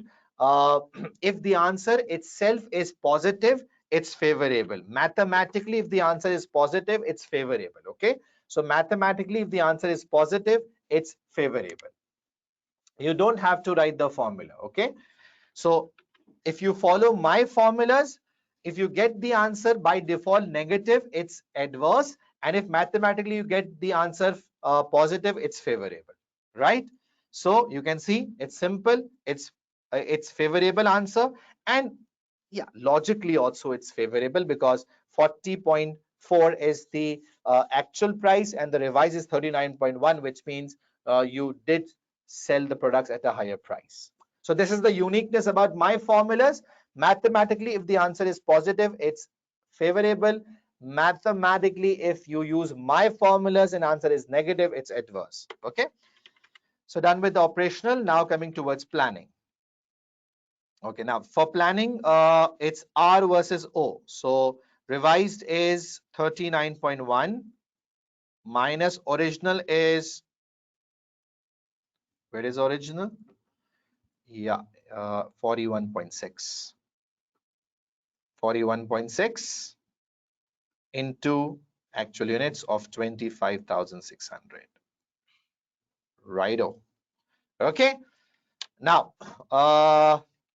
let's do this working is equals to 39.1 minus 41.6 into 25,600, and you are getting answer of 64,000. Now, by default, the answer is negative, right? Mathematically, yeah, it is. So it's adverse. Oh, I beg your pardon. It's adverse. See how easy this will become for you people. That if the answer by default is coming negative, mathematically, it's adverse. And just in case you want to ensure that your logics are okay, so okay, no issues. Rizwan Mania has a very good answer to this as well. You trust revised or original? Come on, revised or original? So you will say we trust revise. Yeah, you trust revise. So revised price is less than the original. Revised price is less than the original. So if revised price is less than the original, my friends, which means less price, less revenue, adverse for the business, right? Less price, less revenue, because your realistic price is revised. So if your realistic price is less revenue, adverse. Okay. So mathematically, figure out the answer quickly in OTs. Logically, already mentioned here, right? So done. Marking scheme. Sir, can you tell us the marking scheme? So yeah, 2 marks for this one. 2 marks for this one. Perfect. Everything is going according to plan. Part A done. Now part B. See what Rizwan Mania will do now. This is my smart planning for today. Now part B. So let's read out part B. Using the data provided for commodities 1, 2, and 3, calculate. Okay, what's this? Sales mix variance and sales quantity variance. Okay, now Rizwan Mania, you're shifting towards another topic of variances. Yes, yes, it's sales mix and quantity I'm shifting towards. So for planning and operational, I've made this very, very, very clear that if it is cost based, like material and labor, for planning it's O versus R, and for operational it's R versus A. When it comes to sales, it's the vice versa. It's the vice versa. So in that case, what you're going to do for planning, it's R versus O. And for operational, can you tell me anyone? It's A versus R. Okay. You don't have to put formulas, my friend. Come on, let's be, let's think. We are not a kid. We are not kid anymore. Why you will write formulas? Just this what I've done here. Okay. So that's okay. That's perfect. That's fine. And now it's time to work out the sales mix and quantity. So for planning operational, it's clear to all of you. Yeah, one more thing I need to just add up here that is important. And let me tell you. Listen, this what I'm telling you is something that relates to volume only. They will check the cells. Yeah, they will check the cells, and they will check your workings in the cells. That's what is examined. You need to understand, examiner says using a spreadsheet, using calculators in a spreadsheet is a big sin. No matter from which religion you belong, it's a big sin. Okay, so you can't use calculators while using spreadsheets. Anyways, as I was saying here, for volume, my friends, for volume planning and for volume operational, there are certain specific names. Volume planning is known as market size variance. Market size variance. Okay, just remember the term. This only relates to volume. And for volume operational, for volume operational, we call this market share variance. So just remember the names, okay? I just want to tell you the names here. Market size variance and market share variance are basically terms that we use for volume planning and volume operational. So my friends, we are here at a new topic, and that is sales mix and quantity variance. I really had to think about today's plan to make this more effective, time saving, and this is how I've done it. So let's see. We are moving towards sales mix and quantity. Let me tell you, sales volume variance is broken down into sales mix and quantity. So you break sales volume into mix and quantity. So starting from sales mix and sales quantity. What is sales mix? I'll tell you. What is sales quantity? I'll tell you. But one important thing I need to tell you here is what? When do you calculate sales mix and sales quantity variance? When? So there are two conditions. If you meet these two conditions, then you are allowed to calculate mix and quantity. And the conditions are, number one, when you are selling more than one products, when you're selling more than one products, are you getting my point? When you are selling more than one products, like you sell tea, at the same time you sell green tea, so you're selling more than one products. So if you're selling more than one products, first condition met. Second, the products should be interchangeable. What? The products should be interchangeable. Okay, so what interchangeable means? For example, if you sold green tea less in the market, and you compensated that by selling more tea in the market. That happens. If the demand for green tea goes down, so this was compensated by increase in the sales of tea. So this is interchangeable, and it could be vice versa. For example, people in the market are very much health conscious. Everybody wants to diet like me. I like dieting. I'm sure you also like dieting. So if you want to diet, if you want to lose your weight, so the demand for green tea went up, and that was compensated by decrease in the demand for tea. So that is known as interchangeable. The demand for one product is going up and the demand for second is going down, or it could be vice versa. So this is interchangeable. So if the products are interchangeable and more than one products, then you break volume variance into mix and quantity variance. That's fine. So mixed variance is what? Difference between standard mix allowed and actual mix used. So these are the two key terms to remember. I'll just show you through the workings. Sales quantity variance means difference between standards units required and actual units sold. So these are the two terms: standard units required to be sold and actual units sold. Okay. So let's now demonstrate this through the calculations. But before I do, it's time for another quick short break. Let me tell you the time. It's 10:35 Pakistan time. Mute. Can you people hear my voice? Hello? Okay.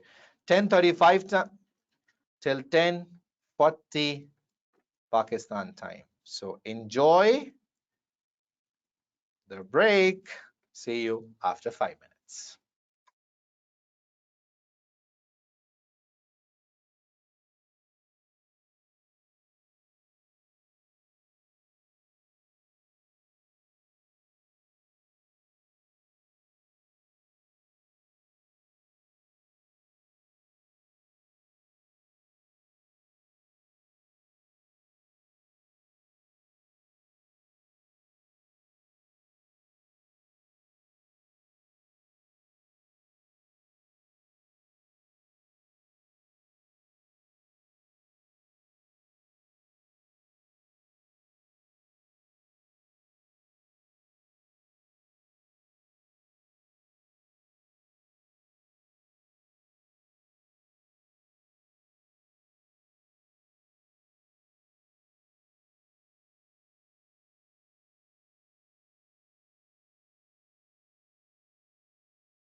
Okay, welcome back.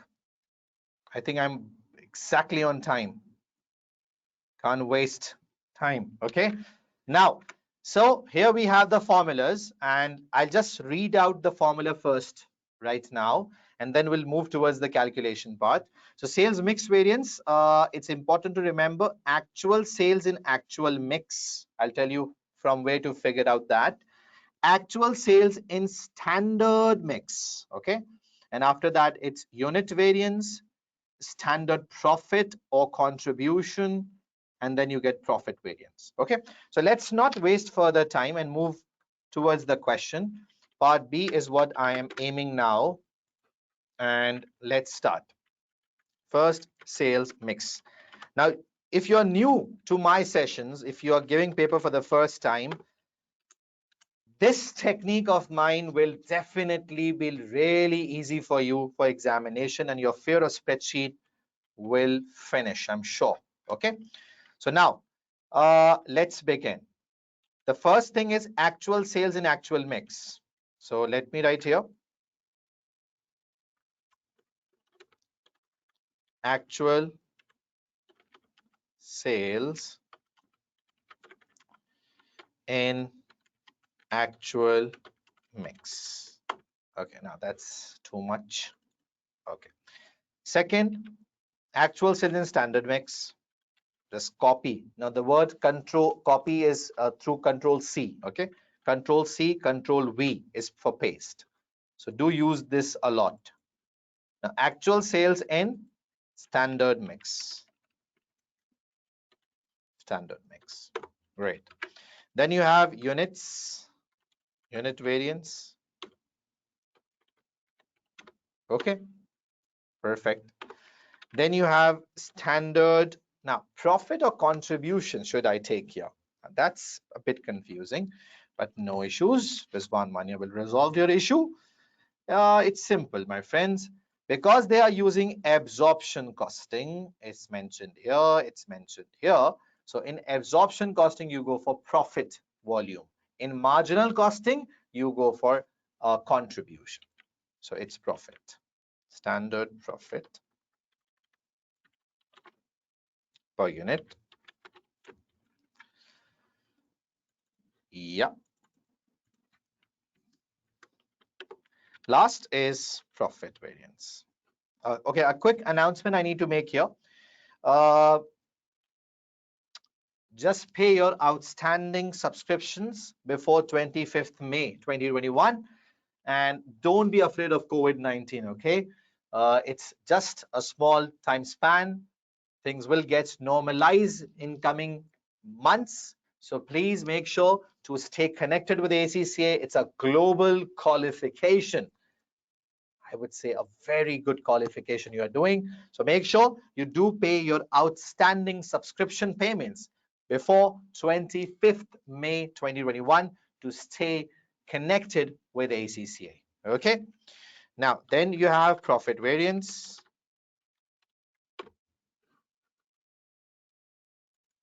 Right. So, actual sales in actual mix. So there are three commodities: commodity 1, commodity 2, commodity 3. Actual sales in actual mix. Now I'll start with first actual sales, and you can see here this is where I have the information of actual sales in actual mix. So it's 29,800 first, 3,400, 25,600. This is actual sales, right? In actual mix. So let's sum up these. Is equals to sum, open the bracket, select the cells, and 85,800, right? So actual sales in actual mix you have here. Now what you need? So you need again actual sales. Oh, so the total should be same. But this total of 85,800 now should be in standard mix. You should split this in standard mix. So how to do this? That's quite easy. That's very easy. In fact, let me tell you. See, 30,000 plus 28,000 plus 26,000 is equals to how much? Can anyone tell me very quickly? Sir, it's 84. 84. Okay, it's 84. So 30,000 plus 28,000 plus 26,000 is equals to 84,000. This is your standard budgeted total expected sales. So how to work out standard mix? That's pretty much easier. For commodity 1, what is the mix? Out of 84,000, 30,000 should be commodity 1. This is standard mix. This is basically the ratio, or I would say proportion, or I can say percentage, right? Commodity 2, out of 84,000, 28,000 should be commodity 2. Okay? And out of 84,000, 26,000 should be commodity 3. So this is how we work out the standard mix percentages, which means according to our planning that out of 84, 30,000 we need to sell commodity A. Okay? And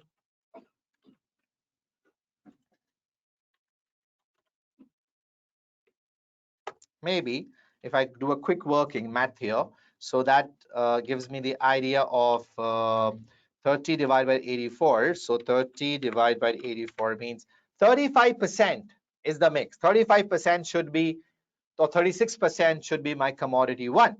Whereas second is 35% should be my commodity 2.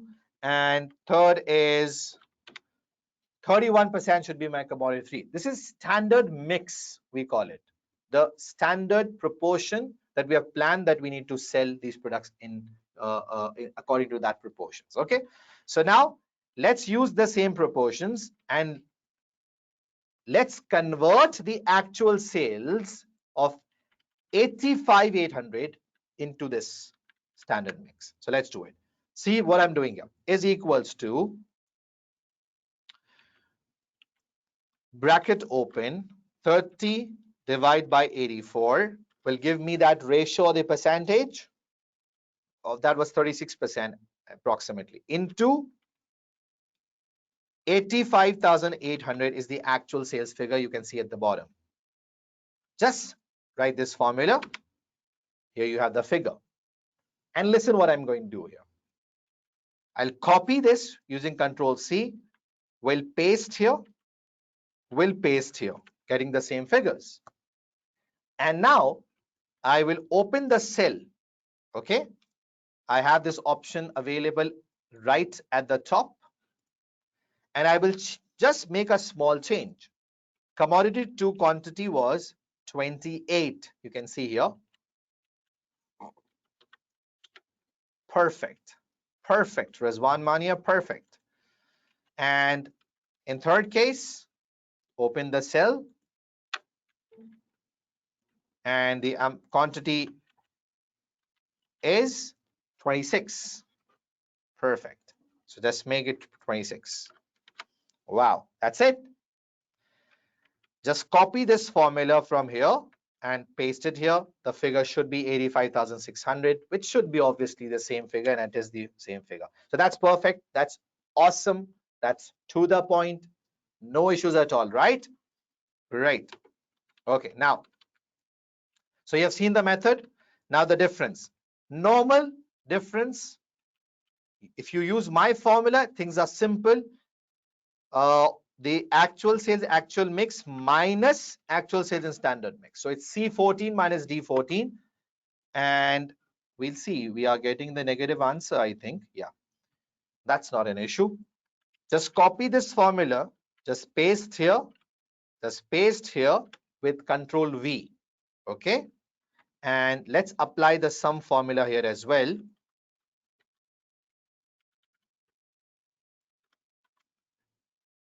Oh, it's 0. Yeah. So when it's 0, it's the right working you are doing. When it's 0, it's okay. When you get 0 of sales mix, it's all good. Okay.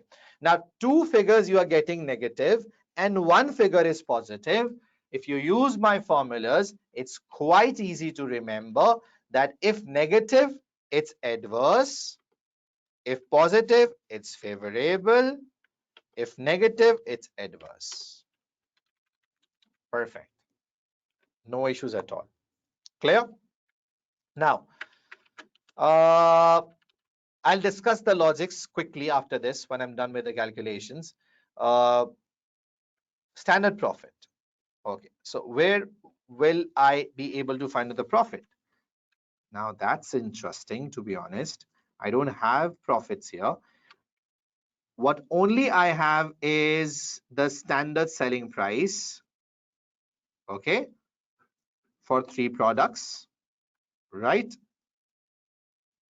Okay, and I have the variable cost, right? So let's do a quick working here because I need to work out the standard profit. So that is something I need to do here. So I'll just give a reference of working one. References are important, and I can make a working area maybe here. It's my working area. 3 products, commodity 1, commodity 2, commodity 3, selling price, and it's 30, it's 35, it's 41.6, less variable cost.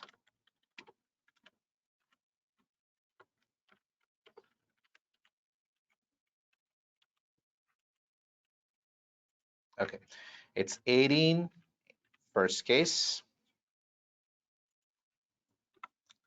negative 18, right? It's 28.4, negative 28.4. Third, negative 26.4. Right? Perfect. Okay. Now what is missing is fixed cost. So I need to work out fixed cost as well, because to arrive at standard profit, you need to deduct fixed cost. So from where I'm going to find fixed cost? Per unit, that too, per unit. So how is that possible? Yeah, it is possible. Okay, so how it's possible? So it's possible by working out the OAR. You need to work out OAR.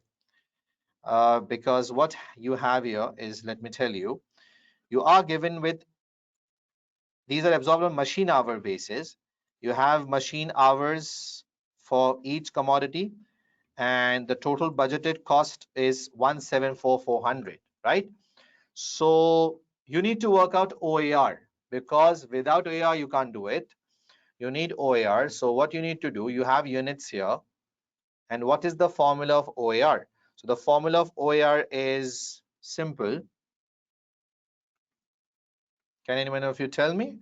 Budgeted overheads divided by budgeted activity levels, right? So overheads 174,400, and activity level is what you need to work out, right? So machine hours is what I need here. So let's do the calculation of this as well. Now fixed costs, open the cell, just give reference to working 2. Now this is workings that is important for you. Proper referencing is important, examiner says that. Okay, so let's work out fixed cost. Now let's work out machine hours first. So for commodity 1, commodity 2, commodity 3, 0.2 multiplied by 30,000 units. Okay. Second, 0.6 multiplied by 28,000. The interesting part is theory that is coming soon now. 0.8 multiplied by 26,000.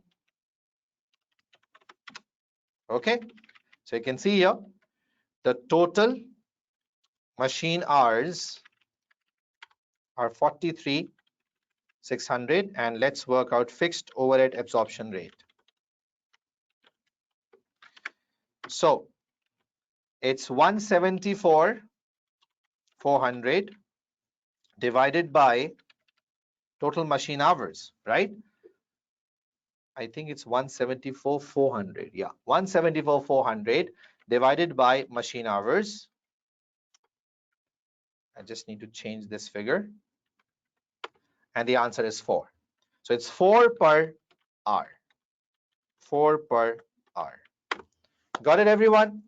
It's 4 per hour. I'm sure you are getting my calculations. Yes, come on, everyone, are you with me? Say yes or no. It's simple, right? Yeah, that's fine. So it's 4 per hour. And let's now absorb. So is equals to, make sure it's a negative sign. 4 into how many hours per unit? So it's 0.2, 0.6, and 0.8. So 0.2, second, negative 4 into 0.6. Third, negative 4 into, missed out, 0.8. Okay? Clear, everybody?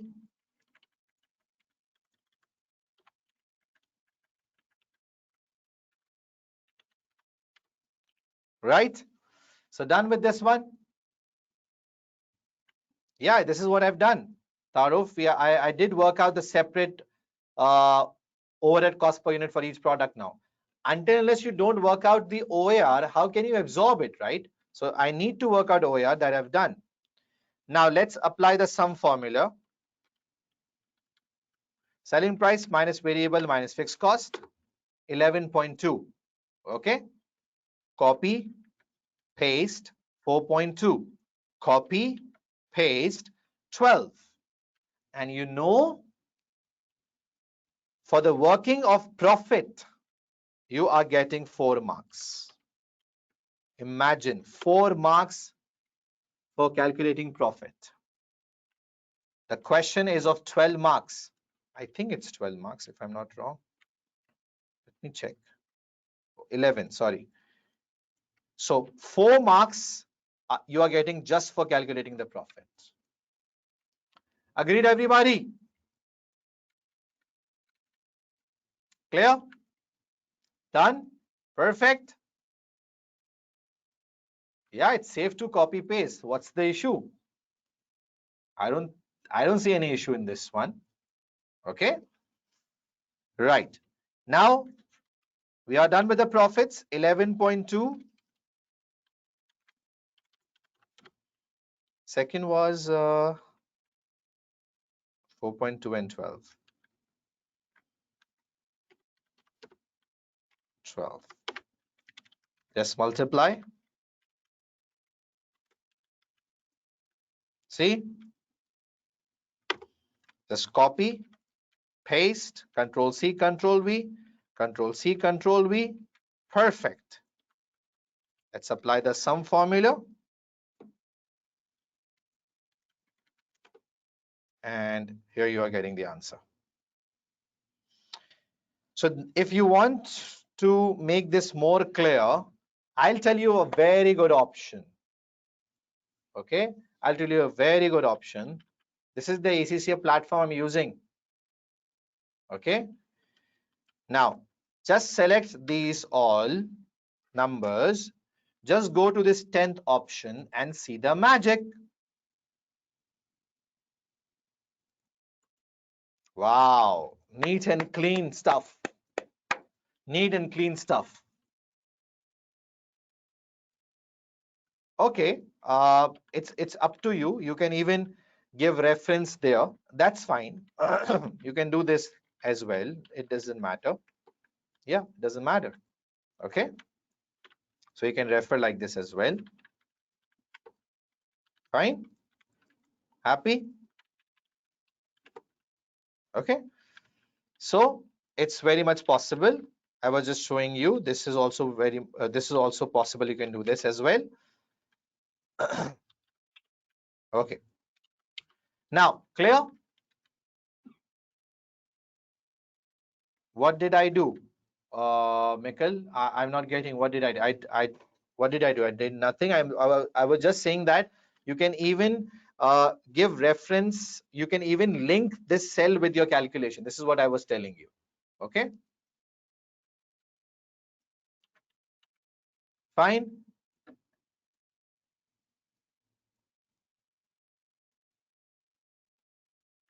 Okay. Any questions, anyone? Are we clear about all the calculations?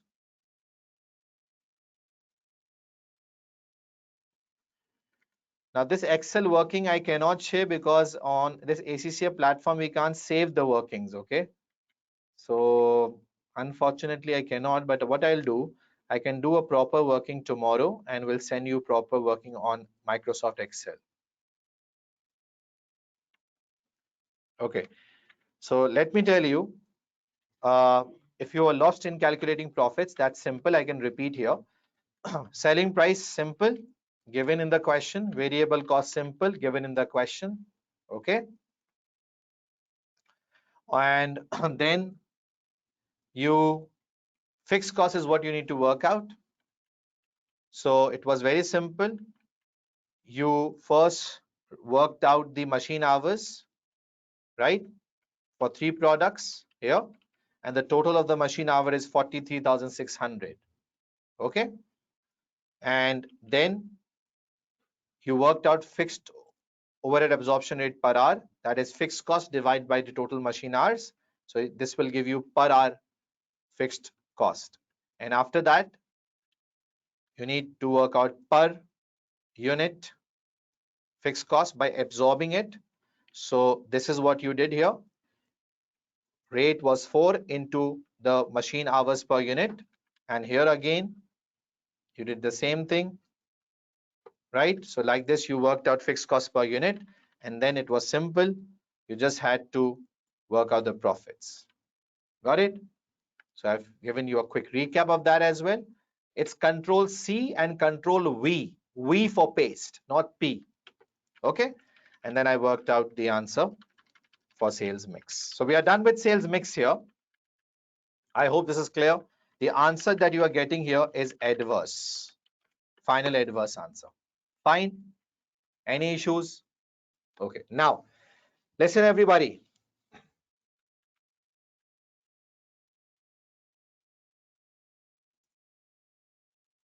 Okay. Now see what I'm doing. I'll just copy this stuff completely and we'll paste here. Wow. Great. And just change the name and just make this sales quantity variance. Perfect. Just change the formula according to what it should be. So let's go to our slide and see. So the formula is actual sales in standard mix. Now see, this is same. These two are exactly same. No change. So that's the best part. Standard sales in standard mix. Okay. The rest 3 are same. The rest 3 are same as this. So this is same. This is only different. The rest 3 are same. Wow. So let's do this. Now, actual sales in standard mix will come here, whereas standard sales in standard mix will come here. Okay? Clear, everybody? Okay, how this is adverse and favorable? Not to worry. I'll just discuss Amirta in a while, right? Fatma Durani, I think everybody can hear my voice. I think this might be due to your internet, right? Short forms are okay, no issues, no issues. Okay, so Now, as I mentioned,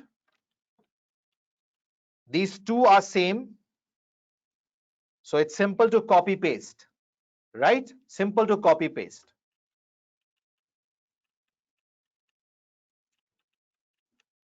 Okay. Now, you have these figures, just copy and just paste here. Wow, perfect. Done, copy paste. And now you need standard sales and standard mix. Wow, that's so easy. Just go to the question and have a look. Sorry, I beg your pardon. Got very much excited. Sorry, this is the figure. Yeah, this is the figure. So that's 30,000. Wow, 28,000, 26,000. Here you have the answer.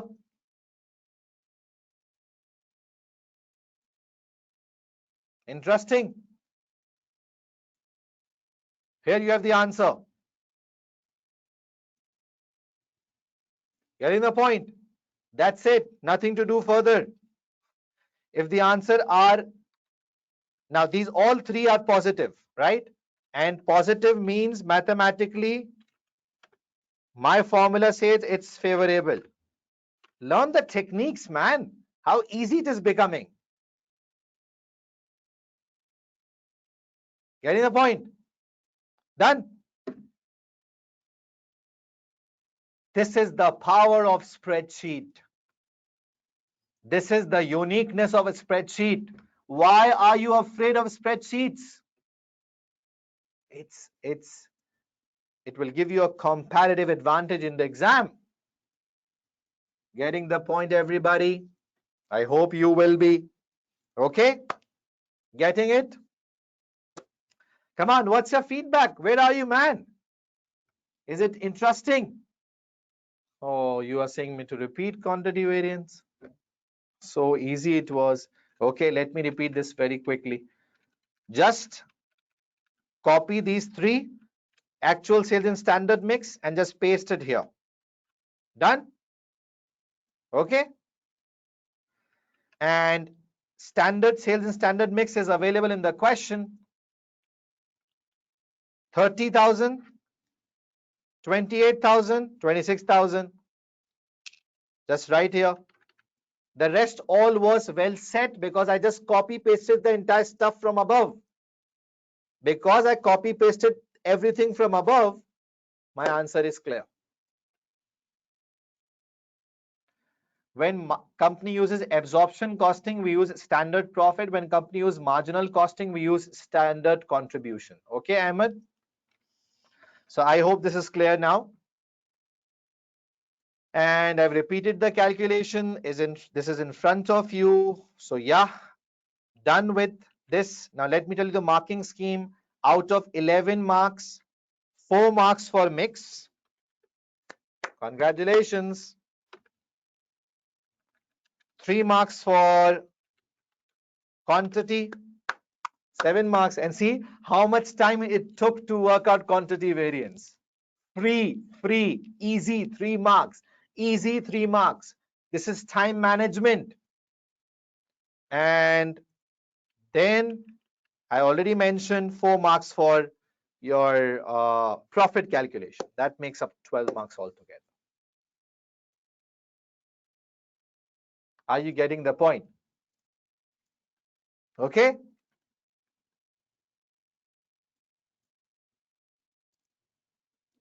This is an exam question, my friend. I didn't brought this question on my own. This is an exam question. This is the level of difficulty in front of you.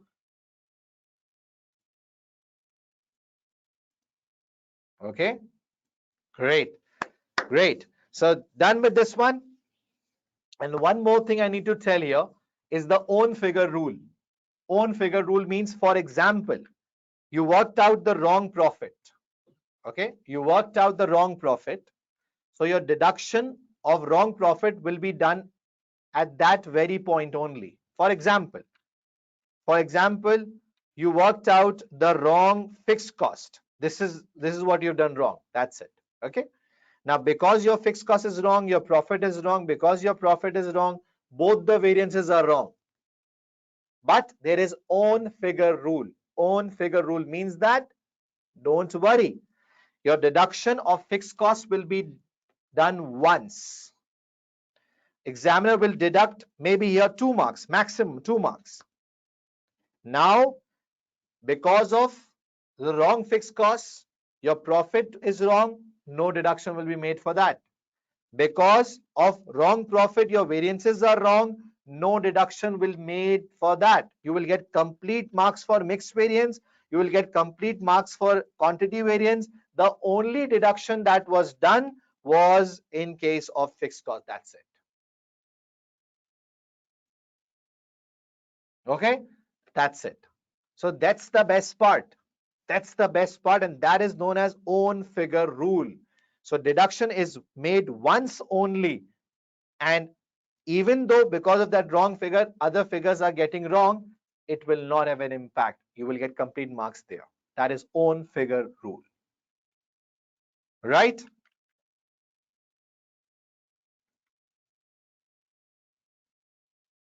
Okay. Okay, that's great. That's because of the decimal issue. Okay, it's 6684. It's because of the decimal issue. So yeah, own figure rule clear. Now let's jump towards the next part.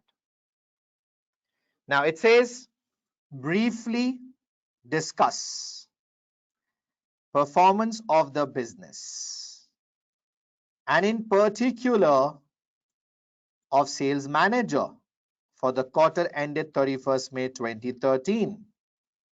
Okay. Okay, for 5 marks. Now Rizwan Mania will throw another tool to make your theory strong. And I just saw someone did refer to my technique of crick. So yes, here I am, crick, $1 million technique. Calculate the variance that I've done already. Think about the reason that you have covered from your books, from the notes. Okay. Think and select. Select means it should be according to the scenario. It should be according to the case study. Okay? Case study. Then interdependence. What is interdependence? Interdependence means one reason making one variance favorable and other adverse. Now, what is interdependence? A quick idea I need to give you here. That is, for example, you bought lower quality material. Okay, lower quality material.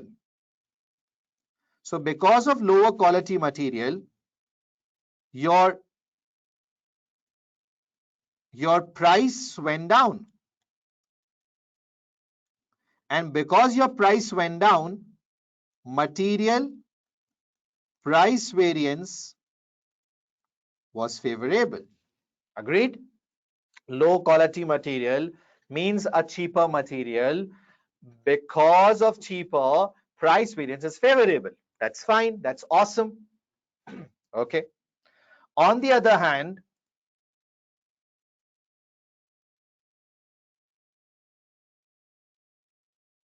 what happened? Because of this low quality, what happened? On the other hand, because of this low quality, what happened? Because of this lower quality, I would say what happened? Because of this lower quality, what happened is very simple. Try to keep this in your mind. Because of this low quality, more wastage resulted. And because of more wastage, your material usage variance came adverse. Material usage variance came adverse. Getting the point? So what is interdependence? One reason, remember my trick, remember my $1 million trick. One reason making one favorable and the other adverse. If one reason is making one favorable and the other adverse, there is interdependence between the variances. So do find this Not compulsory that this will be every time. It's not compulsory that this will exist every time. Okay, and then conclusion, right? So quick. Now please, I know it's 11:15 here.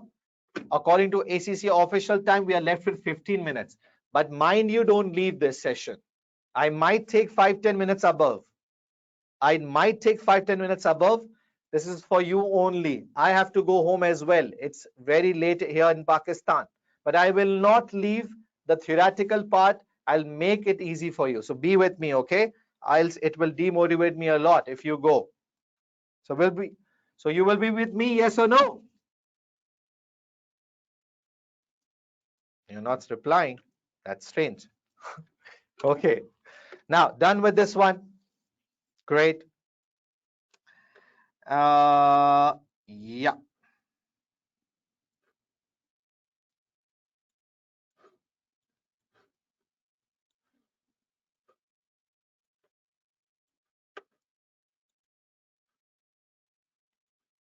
Okay.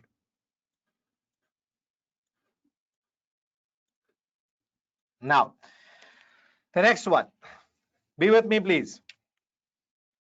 So we have done the calculations, and now what I need to do here, let's make it more simple. I'll just try to make it more simple.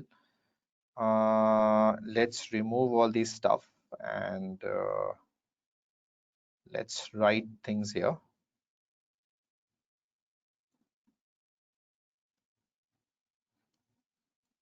Okay. Now what all I've done, calculation, I'm just writing here to sort it out. I've done the calculation for what you say, sales price. Okay, sales price. Okay, planning and operational, because I need to make theory easy for you, and for commodity 1, commodity 2, and commodity 3. So I'll just write down the figures just to make things easy to grip. Okay, so yeah, here it is. 65,560, 65,560,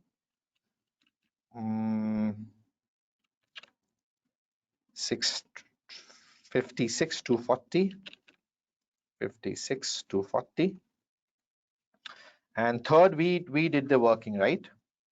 Yeah, 64,000, 64,000. Okay, great.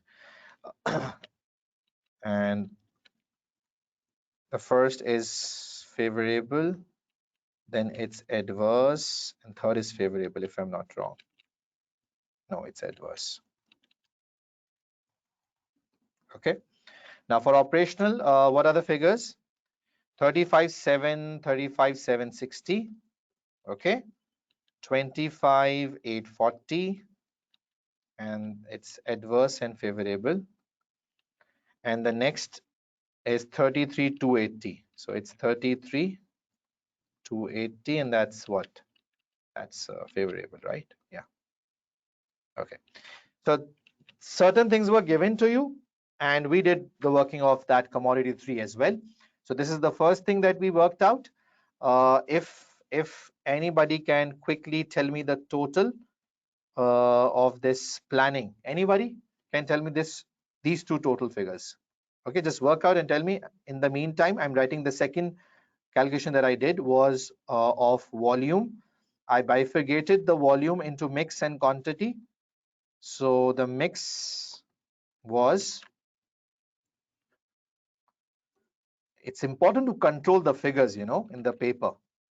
13,366 adverse, and the quantity is 16,406 favorable, 16,406 favorable, right?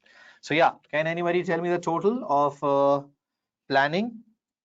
So that's how much? Planning is 54,680. I hope this is correct. Adverse, right? Yeah. And for operational, it's 23,360 favorable. Okay. So I'm applying quick here, and the numbers are clear. Calculate the variance, and these are what I have here. Okay. Now Remember Rizwan Mania trick. It's simple. I'll make it really easy for you people. Okay? Now,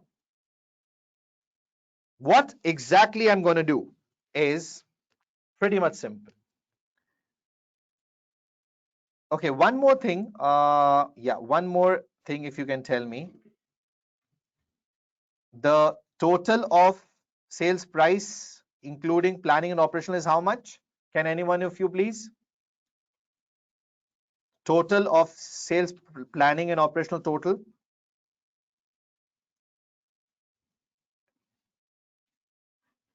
It's 31,320. Okay. Adverse, right? And the total of volume as well. Can any one of you tell me volume total? Mix and quantity together, because that makes volume variance, okay? So how much is that? 3040.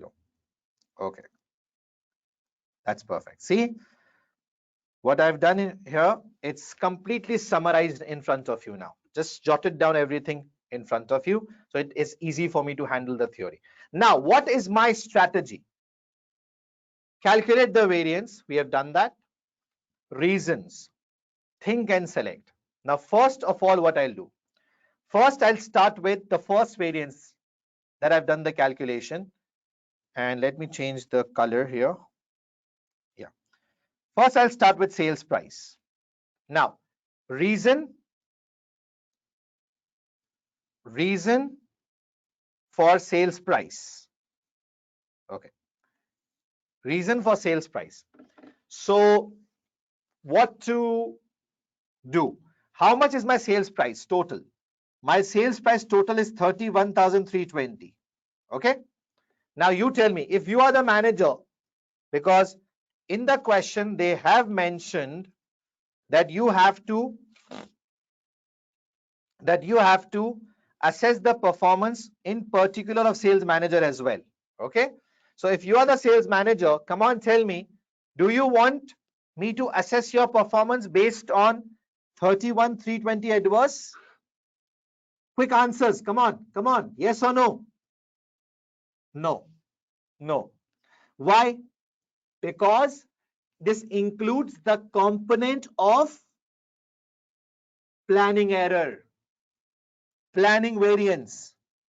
This is planning variance. And you know why this planning variance came?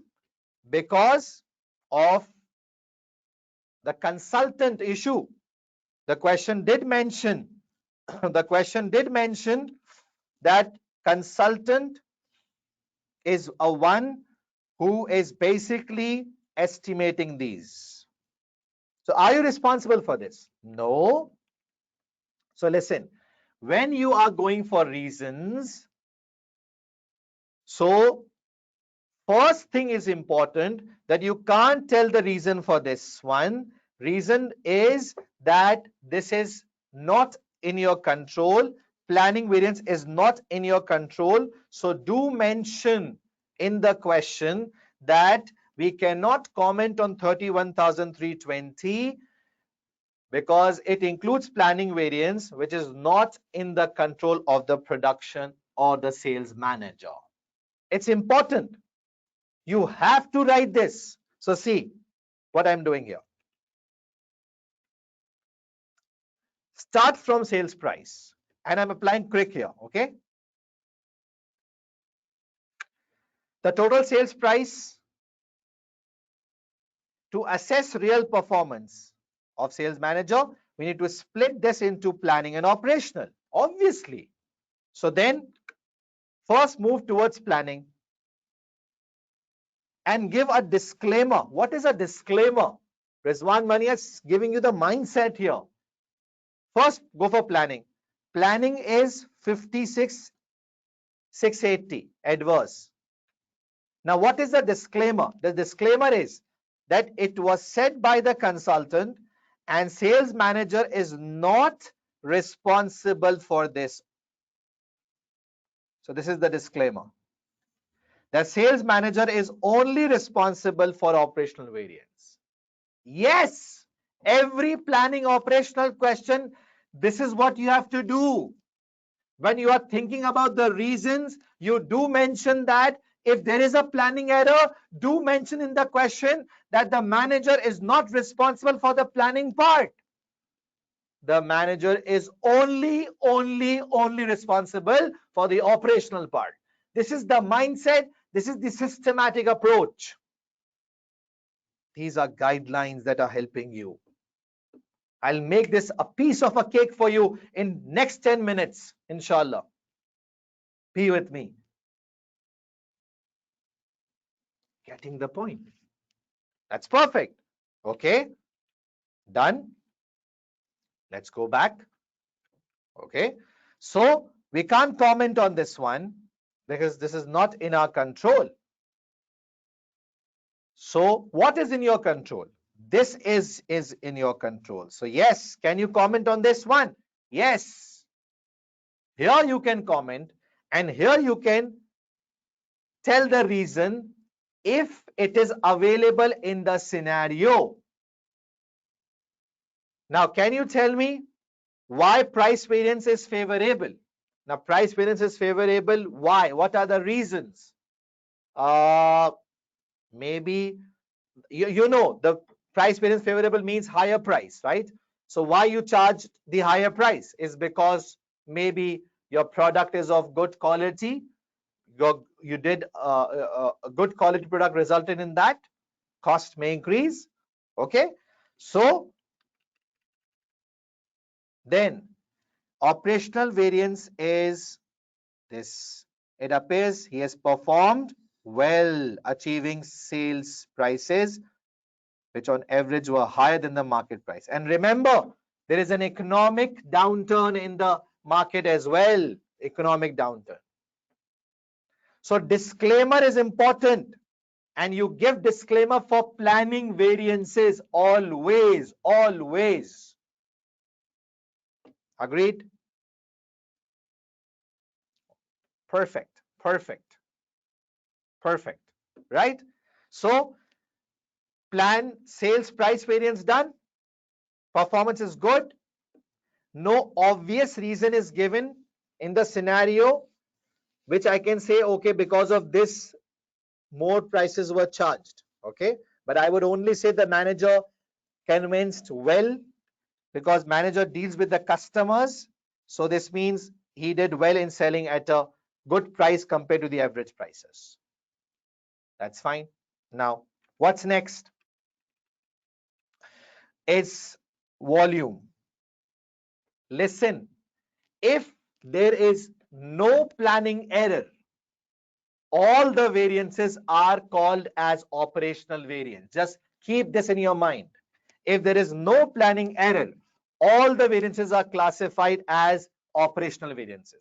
So in case of volume, this is an awesome question, to be honest. In case of volume, there is no planning error, which means this is totally part of operational variance. Okay? Now, volume, no planning error. So this is totally operational variance. It's 3040 favorable. Now let's find out the reason why this happened. So let's break this down into two. Mix is double 13,366 adverse. Quantity is 16,000 favorable. Mix was adverse. Quantity is favorable. This means that volume is favorable because of quantity variance and not because of mix variance. Mix is adverse. Okay, so let's find out why mix is adverse. Okay, wow, such a systematic approach. See, why mix is adverse? I'll tell you why mix is adverse. So be with me. Quickly, I'll tell you this.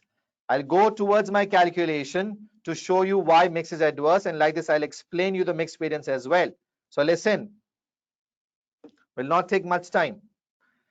Now, out of the three, now what negative sign means? Negative sign means less sold. Less sold. Positive sign means more sold. Less sold. Okay? Less sold, negative. More sold, positive. Fine. Now see, out of the three, which commodity is more profitable and which is less profitable? Okay, can you tell me what's the difficult part in this? Nothing. Nothing. More profitable is commodity one. High profit, I would say. High profit. Okay.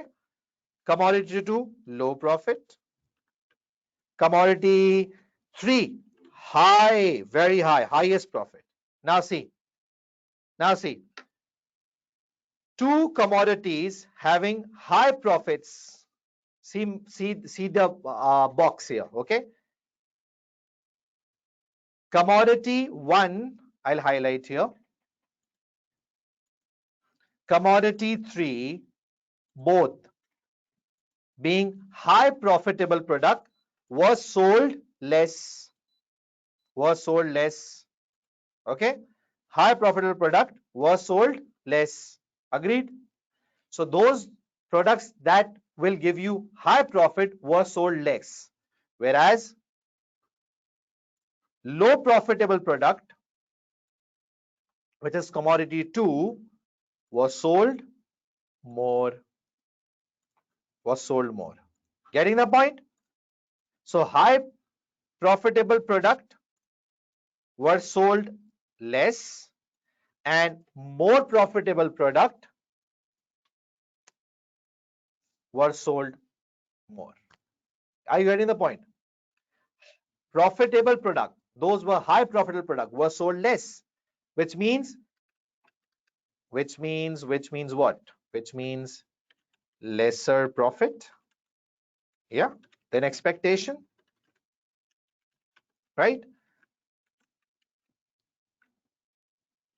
And here, more profit than expectation. So yes, it's because of the change in mix that products having high profits were sold less, were compensated by selling products having low profit. That is why the sum of these three was equals to 0. The sum was equals to 0 because commodity 1 and commodity 3 was something you sold less and you compensated that by selling commodity 2 more by 1800s. So it's, exactly matching. That's why the quantity variance comes 0. That's why the unit variance comes 0. And that is the reason for mixed quantity getting 0. So commodity 1 and 3 was sold less altogether by 1800, whereas commodity 2 was sold more by 1800. And this resulted in the variance just because those on which you can earn high profits were sold in the lower quantity. Those where you earn low profits, you sold more. So overall, it's adverse because high profitable products were sold less.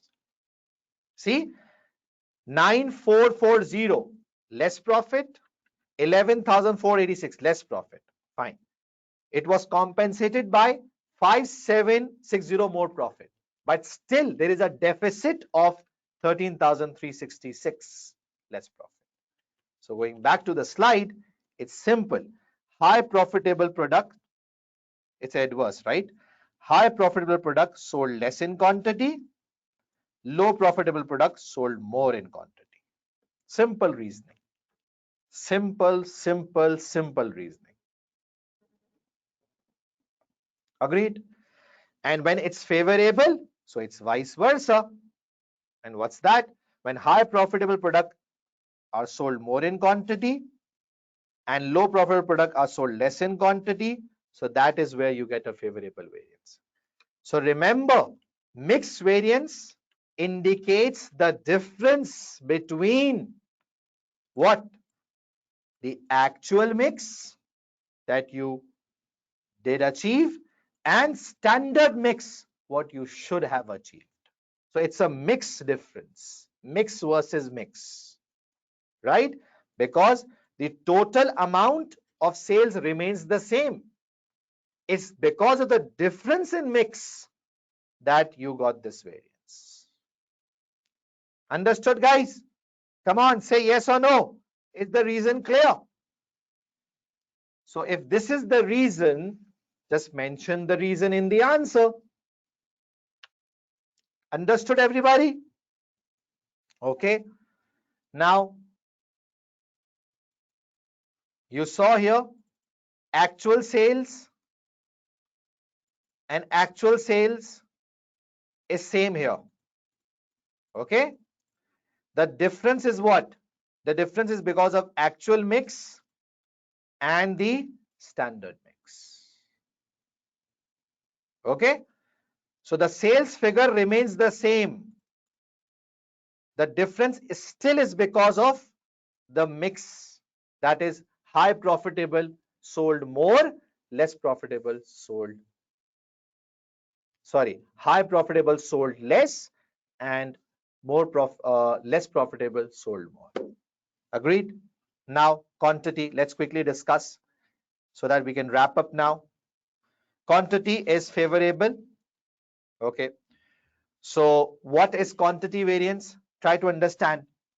Quantity variance, you can see here the mix is same in both.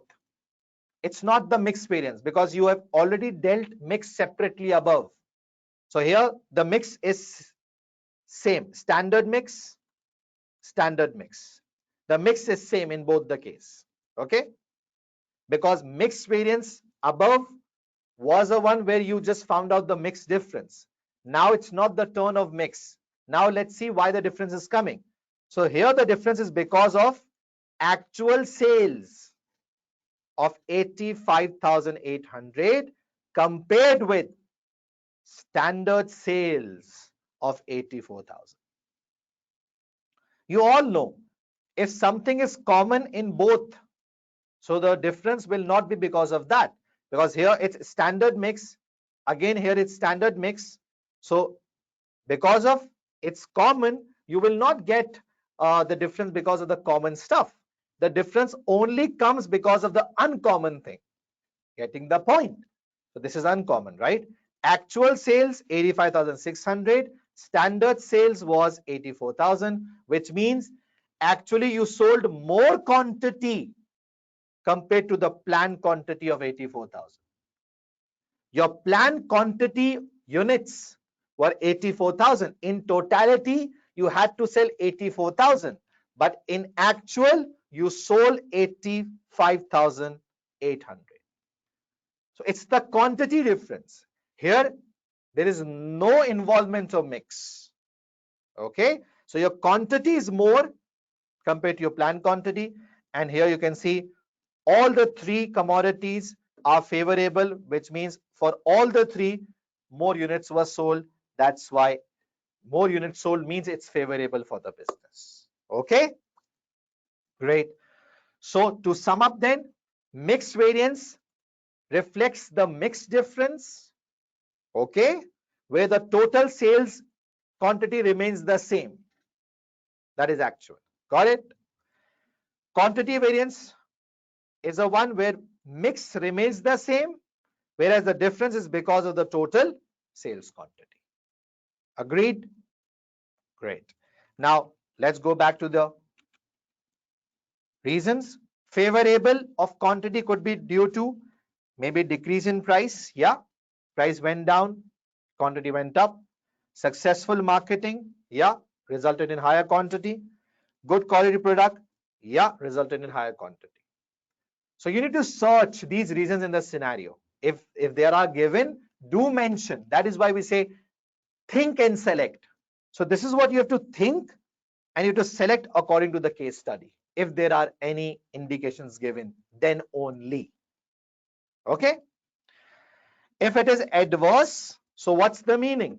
Adverse could be because of vice versa.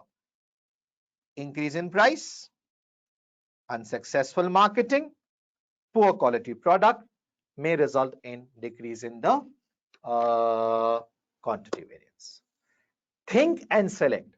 Find out from the scenario which suits here and then write only. Okay, so done. Covered this as well. Now let's go back to my slides and see what I am supposed to write here. So now guys, it's turn after price, it's turn to move towards volume. Okay, reasons. Correct, I'm applying here.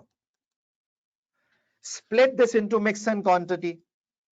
Okay, so the mix is 13,366 adverse and quantity is 16,406 favorable. Still I'm at this second point of reasons. First I gave you the reasons for price and now I'm giving you reasons for volume. Okay, okay, now the total volume is 3040. Great, done. Now why sales mix is adverse? Reason, due to what? Increased sales related to lower margin commodity 2, low profit, right? Low profit, with sales of commodity 1 and commodity 3 actually being lower than the budget. So this is the reason. Low profitable products sold more and high profitable products sold less. Agreed? Reason. That's it. Okay. Now what about this being favorable? To be honest, no reason is given in the scenario. You can skim later on as well. You won't find any reason like decrease in price. It's not decrease in price because price variance is also favorable. Okay, so make sure it's clear in your mind. Price variance operational was favorable. Operation was favorable. So no reason as such like decrease in price, maybe like what you say, good quality product, no indications given. So overall it's favorable, then it's good. That's fine. Done. Reasons done. Then comes interdependence. I don't see any interdependence in this question. What is interdependence? One reason making one favorable and adverse. So I don't see any interdependences here. Okay. So if there is no, leave it. Leave it. Okay. And now conclude. So let's conclude here.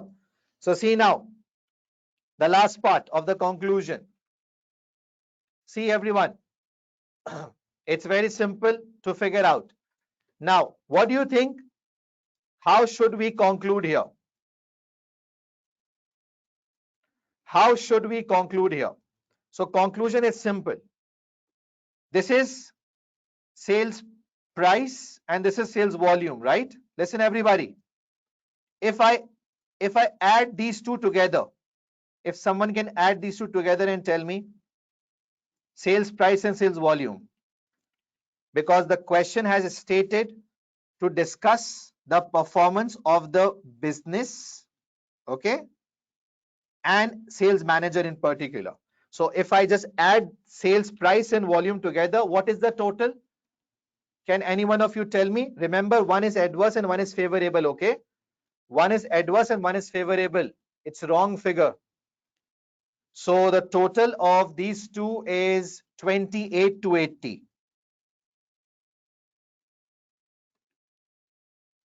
Adverse. 28 to 80. Please just hold on for 2 minutes more. 28 to 80. Yeah. Price and volume. Price and volume. If you just add these two together, so it's adverse. So this means overall sales performance is bad. Okay. Overall sales performance is bad. Right? Agreed? So overall sales performance is bad. But you know why this happened? Because of huge planning mistake. Because of huge planning mistake done by the consultant, which was of 54,680. Because of the huge planning mistake done by the consultant. That's why it's It's adverse. So can your performance be judged on this figure? If you're the sales manager, say yes or no. Can I conclude your performance on this figure? Say yes or no. No, no. So remember my last wordings. Whenever you need to judge the performance of the operational manager, it should always be done on the basis of operational variances. I repeat, whenever you need to judge the performance of the operational managers like sales, purchase, production, you always need to do on the basis of operational variances. Okay, so let's ignore this now and see the performance. Let's ignore this now and see the performance of the sales manager. Now, for that, what I need to do, I'll tell you. Let's change the color. For that, what I need to do, I'll use this figure and I'll use these three things. Are these under the control? Yes. Are these under the control? Yes. Now you tell me, what is the total sum? Operational price favorable, adjusted with adverse mix, adjusted with 1604 favorable quantity. These all are operational ones, okay? Because there was no planning error in volume. Now, can you net off these all for sales? Can you net off these all for sales? So what is the sum? The sum of these all is what? Tell me, everybody. It's favorable by 26,400. 26,400. So, see, a big difference. You can't judge the performance of the manager on this. You have to judge on the basis of operational variances. And volume is operational here because there is no planning error. Understood, everybody? Are you with me? So the conclusion part coming up. Conclusion part coming up.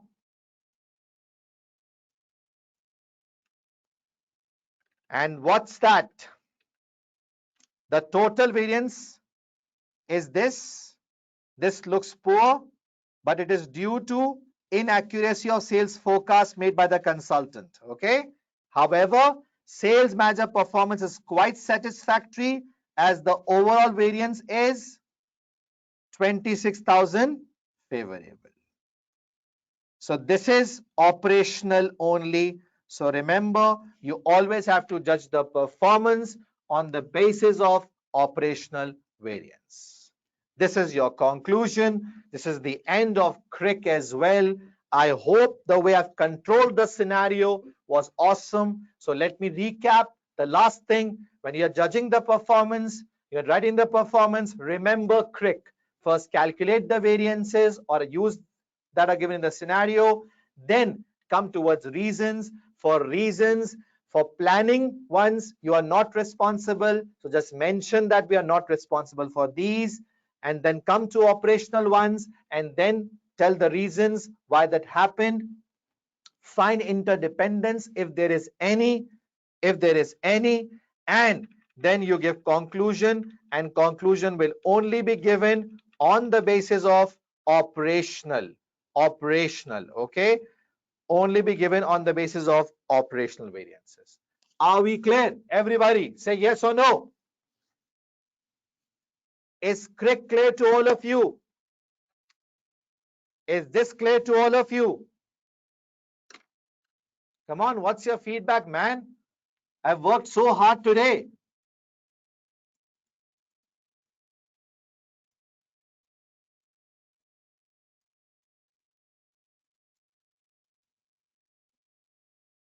Happy, everybody, with the calculation techniques, with the theory techniques? Come on, say yes or no.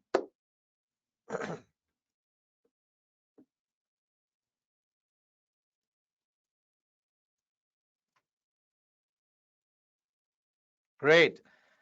So done with this stuff. I'll share everything on the WhatsApp group For material mix, I'll share the $1,000,000 plan along with learning curve calculation as well.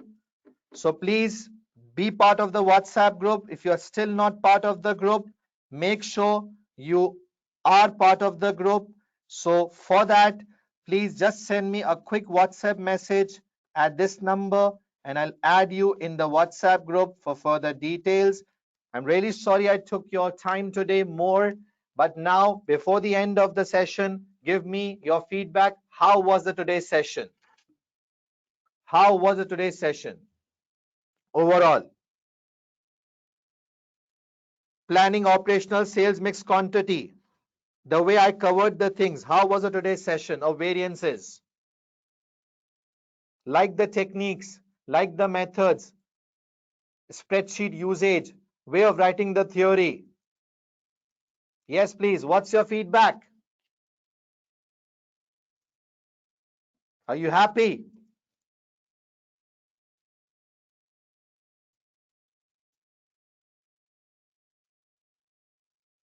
Is F5 becoming easier or not?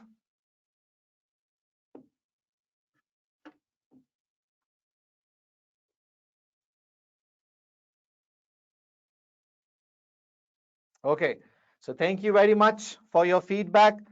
Do give ACCA Pakistan feedback right after the session. Once the session gets ended, you will get a feedback form. Make sure you do give feedback to ACCA Pakistan, which is very important as to how the session is helping you overall. Okay, so please do give the feedback. Remain active in the group. Remain active in the group, and see you tomorrow. Until then, take care. Have a nice day. Bye.